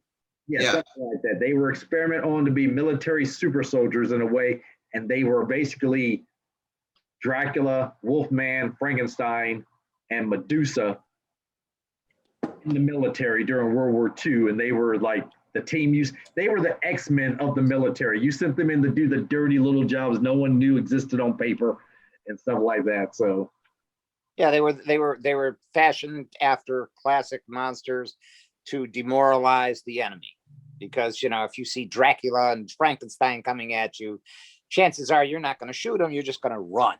So yeah. And I loved it. I was about to say, I actually loved it. It was good. I was at the flea market 3 weeks ago, and someone, I don't know why he had these books. They sell comic books and stuff, and some people just have random comics on display, for sale or whatnot. For some reason, this one guy, the Trigger Twins, is what he was. Oh wow! And I'm like, that's your number one keeper here. I'm like, you're the Trigger Twins. Hey, why not? Okay, so who remembers the comic book Cult? Who? Cult. COLT. It was a Western. Oh, you mean Kid Colt? Yeah, sure. Marvel Comics, Kid Colt, also with the Two Gun Kid. That Marvel had a whole slew of Western books. Scout Hunter. Kid Colt was one of them. Yeah. It typical American comic book. Well, I have to dig some of these military books out for Phil. Yeah. You know what? And if you're a GI Joe fan, the only GI Joe comics that are worthwhile is the run that happened before everything was about Cobra. The first was that like the first 15, 20 issues or something when they actually did military missions around the world. Yeah.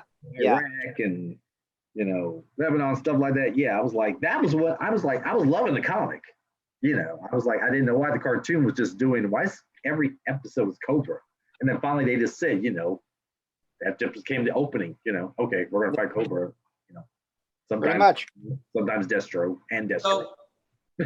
IDW comics for GI Joe were really good for me. Right? I love that. Yeah.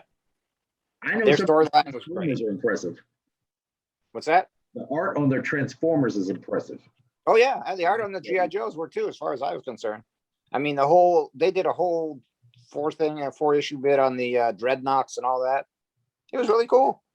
Their Star Trek stuff isn't too bad either. It's a little hit and miss. There's more of it, but I know I've been trying to piece together the miniseries City on the Edge of Forever, Harlan Ellison's original script, not the one that yes. That's been printed out, and then they did the. I actually think I've got that in hardcover. Really? Okay. Yeah.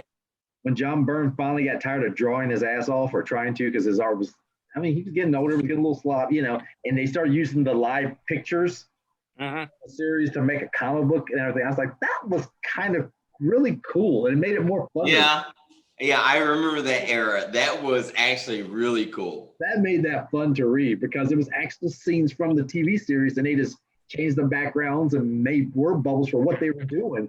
And I'm like, you heard it. You heard the Enterprise bridge when you're reading them on the stuff. It was like, this is freaking amazing.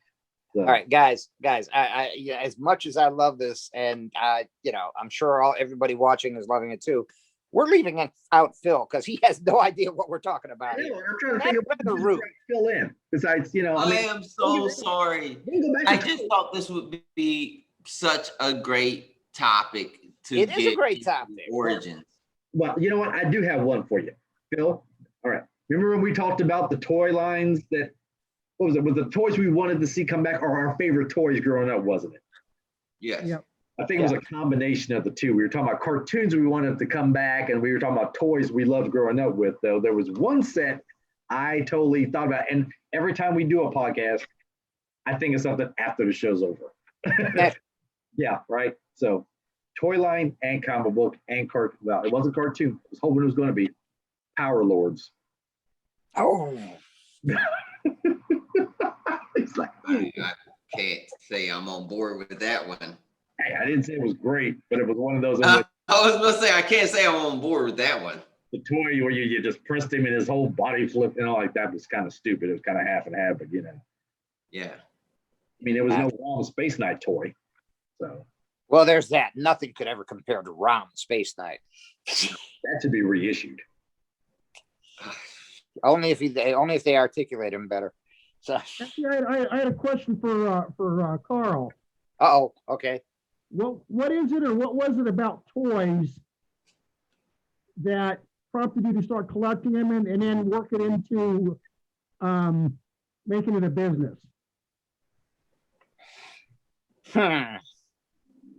The fact that toys, oh wow. Toys to me are, or always should be anyway, an important part of childhood. Yep. And I mean, every day I see people that have forgotten their childhood or forgotten what they did or how they saw things as a child. They are strictly business. They're going through life with blinders on, and for them it's the dollar sign, the bottom line, whatever. They don't remember having fun. They don't remember imagination.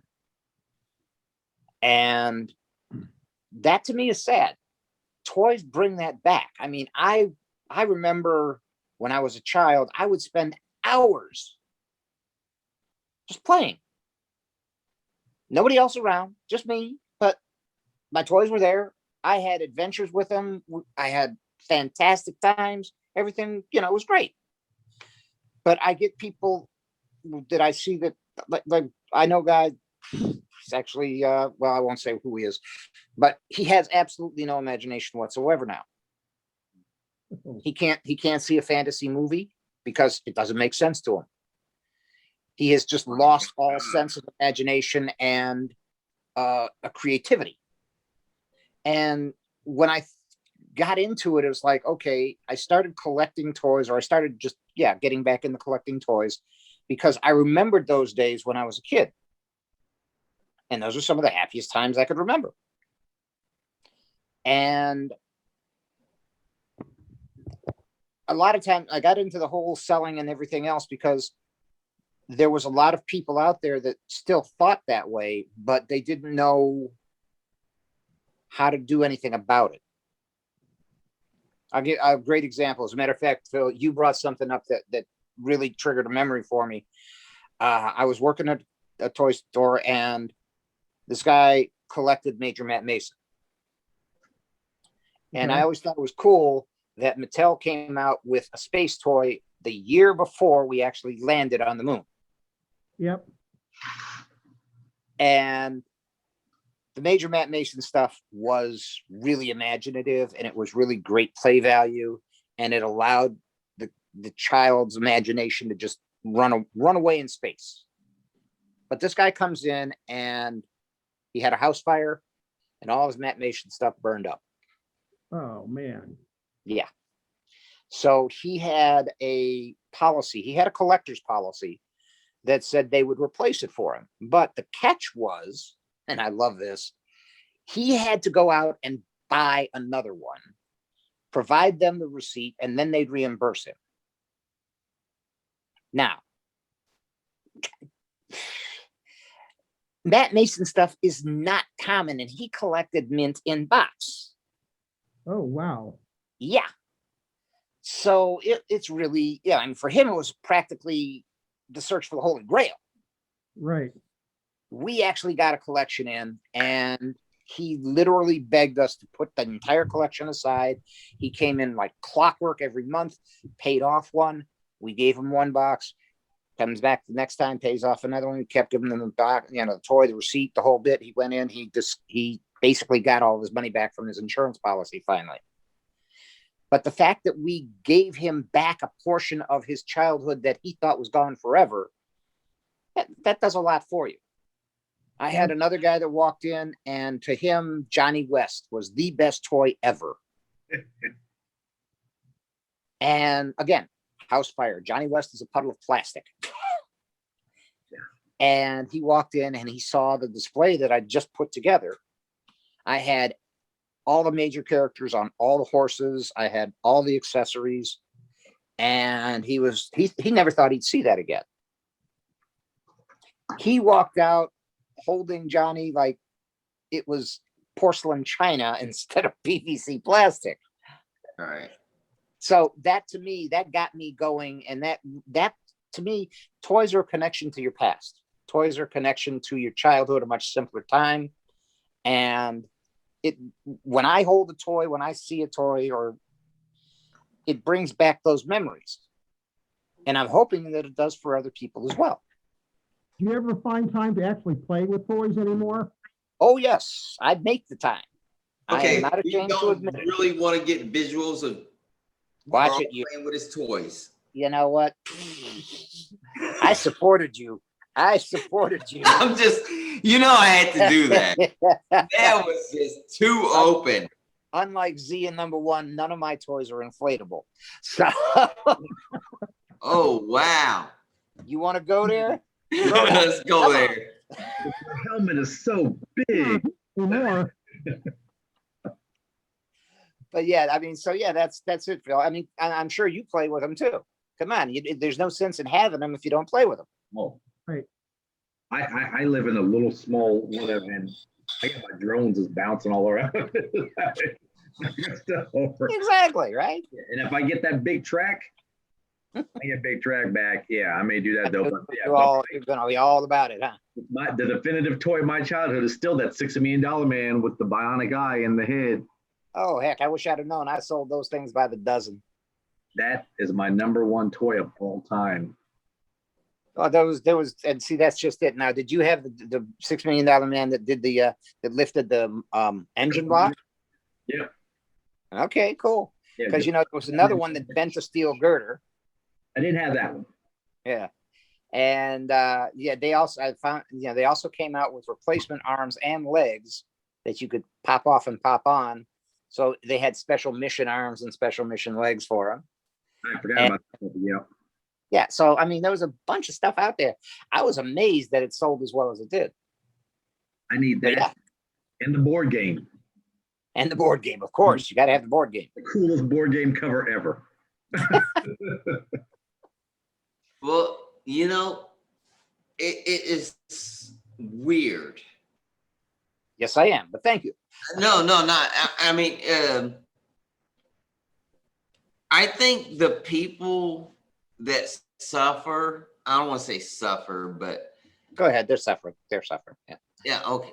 I'm trying to think of a better word, but I can't. But I think the people that really have difficult times in life are the ones that forget how to just play, how to have fun. Can be. It depends on it depends on the difficulty they're experiencing. I mean, there are certain things that you just, it's no matter what. If you're experiencing something really traumatic, really tragic, there's some things you don't bounce back from. There's some things you just not, playing with your race car set or your electric train set or anything. It's not gonna. It'll help, in my opinion, anyway. It'll help, but it will not smooth over your feelings. It will not make them go away or anything else. But but my thing here is this: if you just have a rough day, and we all have had rough days. If you just have a rough day, you can go in and can I use the term phrasing? Go for it. I don't care. What? Okay, phrasing, because actually after what happened in Atlanta, and the one cop just said, well, this guy just had a bad day. He had a really bad day. No, that's not what I mean. I'm talking about the bad day at work or something along those lines, where your boss is really riding. Phrasing. Okay, whatever. Okay, pick a word you want to put in there. Okay, I didn't mean to trigger you, G. All right, I didn't mean to trigger you. Z. Don't. Oh, Carl, you can't trigger me. Oh, yes, I can. Only with baby oil. I ain't going there. I ain't. He's like, I want to leave that alone. That's why you got a girlfriend. Anyway, but when things have not gone your way, and you can come home and you can go into a room and you can see these toys and remember when they were an important part of your life, and biggest thing you had to worry about was which cartoon you're going to watch on Saturday morning and which bowl of cereal you're going to have with it. Done. That was it. That was the biggest thing you had to worry about. Or, I mean, in some cases, like with the 12-inch G.I. Joes that I collected, you go back and you remember, okay, I remember when it was a Saturday afternoon and I was out there with my 5-star Jeep and the other guy came by, and he had the 3 Joes and he had the Iron Knight tank, and we started to set up a battlefield and all that. And then the other kid came by with something else, and the entire neighborhood got together and started playing. Right. In school, you wouldn't talk to one another, but on the weekends, it was a different story. So that just brings back memories and hopefully allows you to remember what it was like and the viewpoint you had as a child. Everybody as a kid, when they were a kid, everybody said, I am never going to act like that when I grow up. We all lied. Yeah, everybody lied. Trust me. Yeah. Right. You remember that, Phil? Oh, absolutely. Yeah. And I was just thinking as you were talking that play can either be just a superficial time killer or really get into who you are and what you remember and your values and I mean, it can be superficial or super deep, depending on what you're working on or what's in the back of your mind. Or Exactly. Exactly. Yeah. So yeah, it can be extremely superficial or it can be extremely therapeutic. Yeah. But usually you're super young and just don't know any better yet. Exactly. And that's the beauty of it. That's the beauty of it. But if you can remember it, then you can get back a little bit of that magic. So, I mean, that being said, in all honesty, we all, I'm just saying superficial, not superficially, Realistically. basically, I mean, we Waiter, all cut need off to his stay. beer. His beer. Just no more Basically, beer at the table. we Okay. all need to stay in touch with our inner child. And not only stay in touch with our inner child, but move forward with that inner child. And always let that inner child have a voice of opinion in our minds. Usually the last time an adult embraces their inner child as on a regular for a lot of people is when they become new parents. When their children are young, you're reliving your childhood thing because now you're trying to get them involved in everything you loved to do when you were a child, your hobbies, your TV shows, your toys, things like that. You tell them how it was the greatest, it was the most awesomest stuff, it was the best stuff. I don't know what you kids are watching today. That doesn't make sense. My Transformers were better than your Transformers and all that good stuff. I saw a mother today in Target, and I thought it was the cutest thing. She had 3 kids with her, and they're walking, and they were turning a corner, and it was really playful too because she goes, and it was nice to see that instead of seeing usually a mom's like, stop that, don't do that, be quiet. I mean, yeah, they was walking, and he said something like, what's wrong with that? And she goes, I don't know. She goes, what's wrong with your butt? He goes, what, my butt? And then she smacked him on the butt or something like that. And he's like, don't do that. And brother and sister was chuckling, but it was like, it was nice to see. That's when you think about the most. Then as they get older and they become more problematic and they become teenagers, then you start moving away from that. And you forget it. It's being a child is the best moment of your life, typically for most of us. That is the best moments of our lives, because like you said, that's my worst problem of the day. What cartoon am I going to watch? What cereal do I want? And I babysit regularly, and I watch that little question goes through that little girl's head all the time. Which Scooby-Doo am I watching today? I had to spend a fortune on Scooby-Doo, mainly because I had enough of Barbie and mermaids. She's addicted to Scooby-Doo now, this little 4-year-old. And that is the debate we have the most over here. Which Scooby-Doo are we going to watch today? The real Scooby-Doo, as she calls it? The real Scooby-Doo? Okay, let me summarize this. No, you don't need to. And I'm going to go this way. He does, but he's going to anyway. So just, So, Carl. Yes. Could you summarize for those that don't know you, aren't familiar with you, why or how you became the amazing gladiator that you are today? Wow. Yeah, a lot of it's got to do with my mother. She raised me as a single parent, and she instilled values in me and told me, she taught me right from wrong.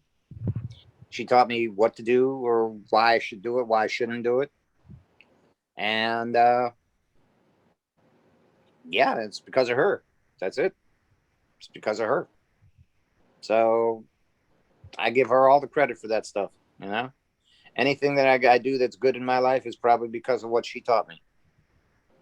My mother used to go to work every day on the bus, and one day she came home and told me she was going to have a pizza party for all the people that she knew on the bus. I looked at her and I thought this woman was crazy. You're inviting a bunch of strangers that you know for maybe 30 minutes a day into our house, and you're going to feed them, and you have no idea who these people are. I would have thought that would have been awesome, personally. Yeah.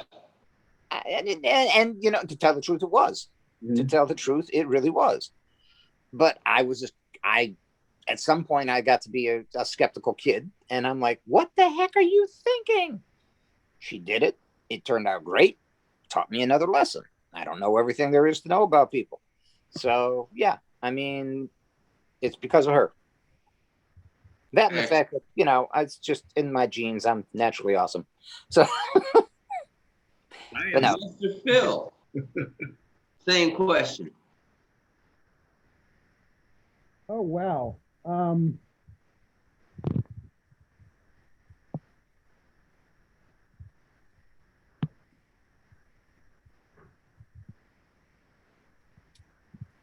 Well, that's deep. Ain't it? And this from a man that's had 5 beers.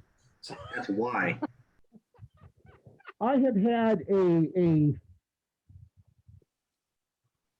emotional life of extremes where I desperately wanted to belong and been thoroughly rejected. So sometimes it's kind of hard for me to understand or appreciate how close or the relationships that I do have, coupled with the fact that, I don't know if you guys knew this, but I was diagnosed with ADD about 15 years ago, and I've been on Adderall since then. I don't always pick up on the social cues and basically know when to shut up. You do better than Z. There's that. So already winning. I put myself out there hoping that somebody gets something out of it, and hopefully somebody will appreciate me, if that makes sense. Of course it does. I appreciate you. Makes sense. I mean, it makes sense. There's nothing ashamed in any of that statement whatsoever. So, I mean, not saying you are ashamed by it, but, you know, yeah, it makes perfectly sense. Perfectly good sense. Number 1. Same question. All the years of being your sidekick. You've never been my sidekick. You have been actually beyond me and above me. I always wondered who was on top. Well, I was the sober one, just like now.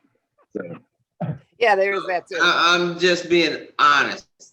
Number 1 has been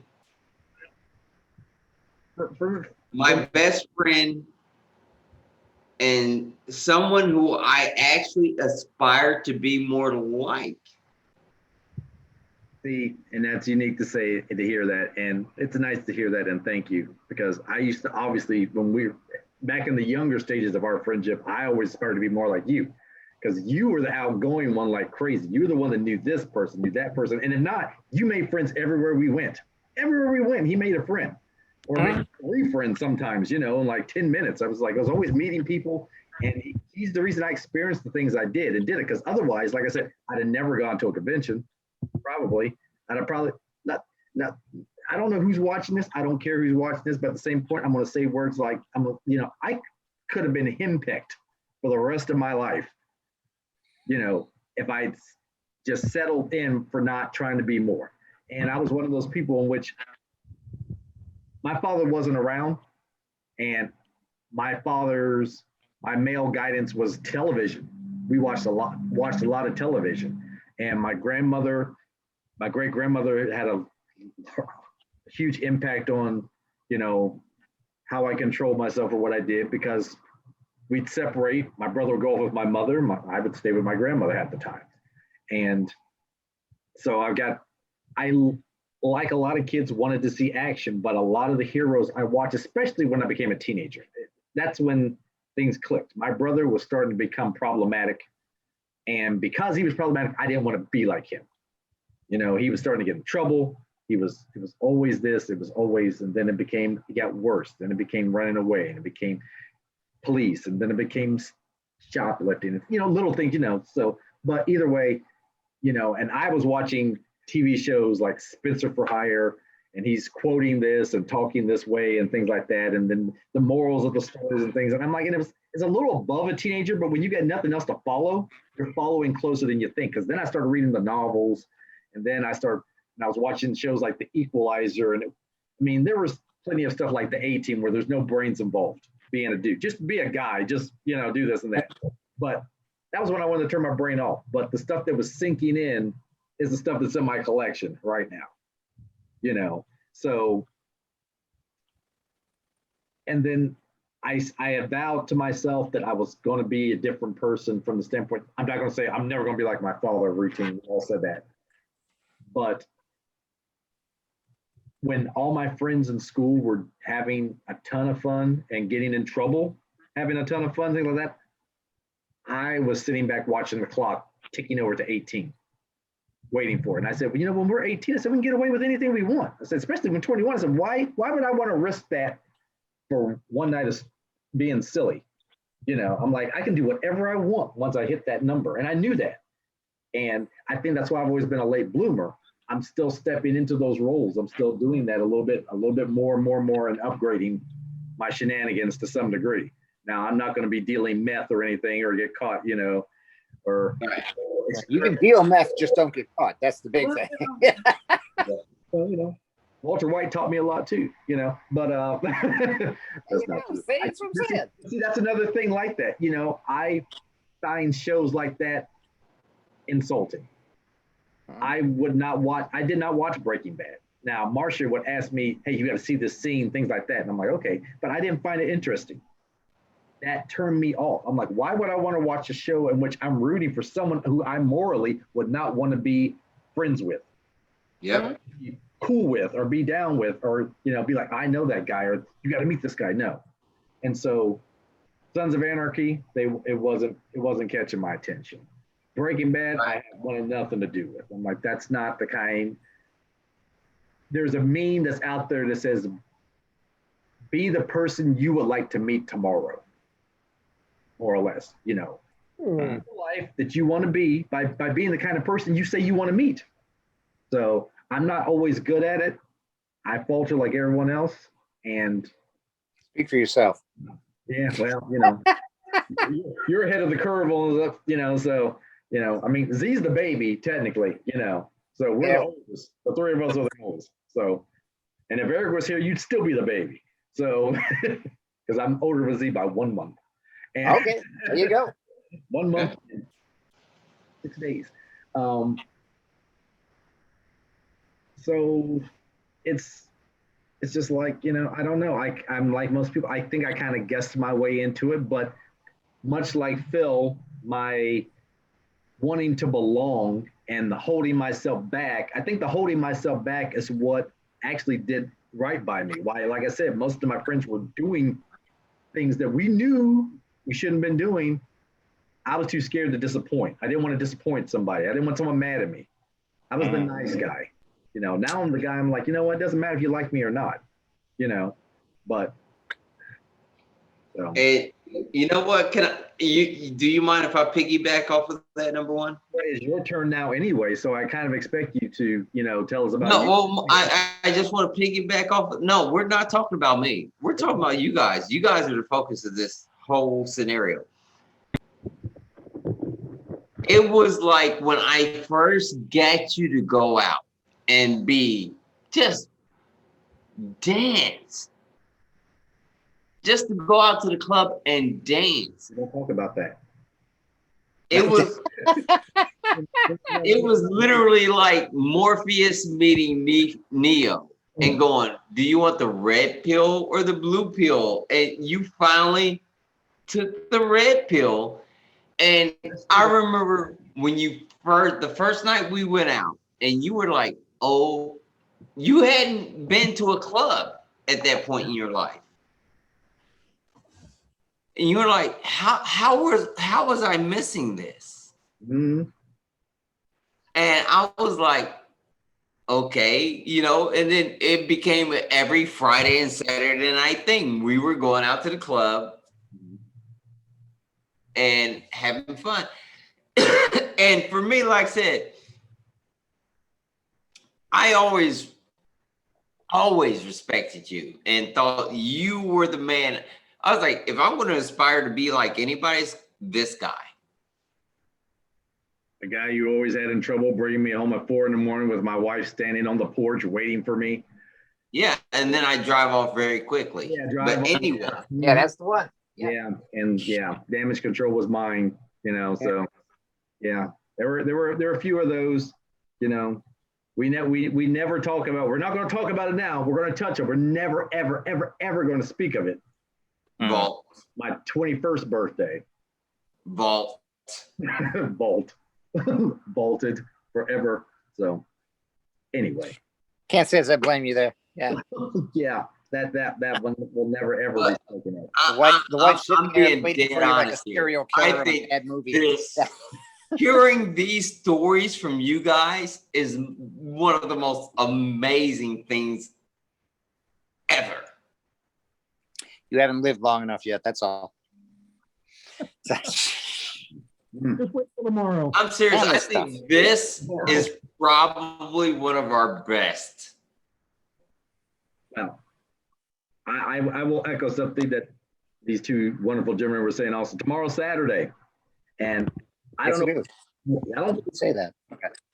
Like I do, because especially since I live by myself, I have a Saturday morning tradition, and I do eat cereal, and I whip out the Super Friends I got here, or Johnny Quest, or watch some old cartoon I've got. I just downloaded every episode of Drac Pack and Goldie Gold and Action Jack, and I'm like, you know what?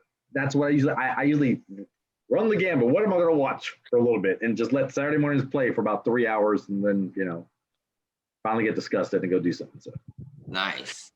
Good plan. Sounds like a good plan to me.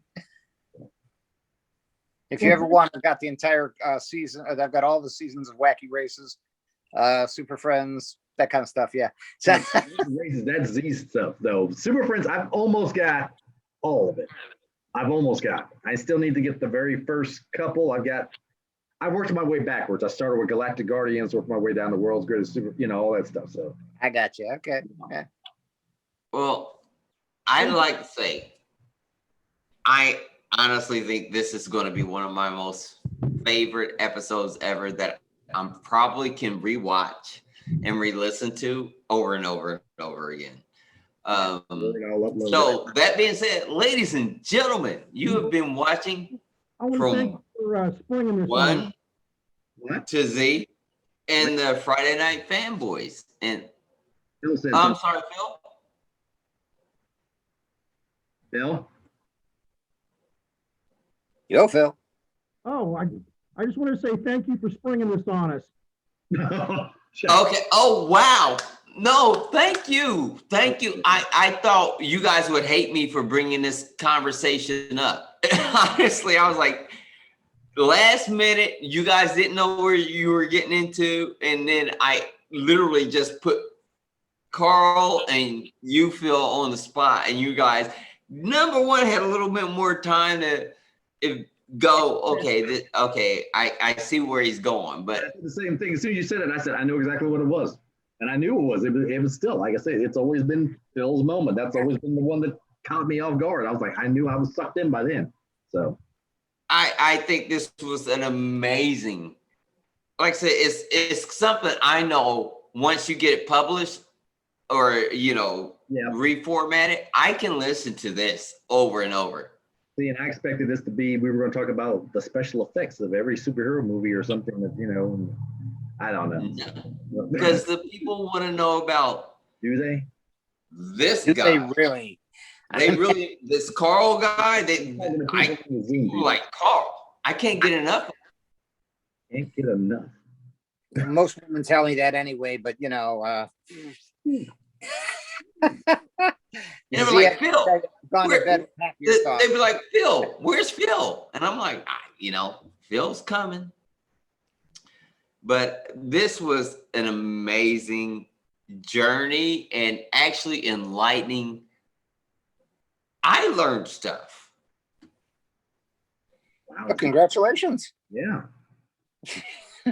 Just goes to prove no matter how many years he's got, you can always learn. But as I was saying, you guys have been watching From 1 to Z. I'm Z-Man. We've got our boy number 1 and the Friday Night Fanboys, Carl Taliaferro, Phil Texter. Amazing night, amazing conversation. We can't even wait to talk to you about our next subject because we don't even know what our next subject is, but it's going to be amazing. All right, the next subject will be something that is amazing. So find something that's amazing. Yeah, amazing. Gotcha. Okay. I want to talk about something amazing next time. Okay, you guys were all amazing, so I don't understand the concept there. So That's okay. That's all right. It was so amazing. It was. All right, folks. It's been a hoot. It's been interesting. And now it's bedtime. And now it's bedtime. Yeah. And Z, Phil doesn't hate you. I'm still holding off on that one.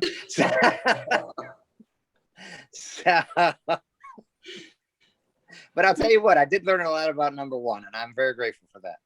So that's because I talk the least.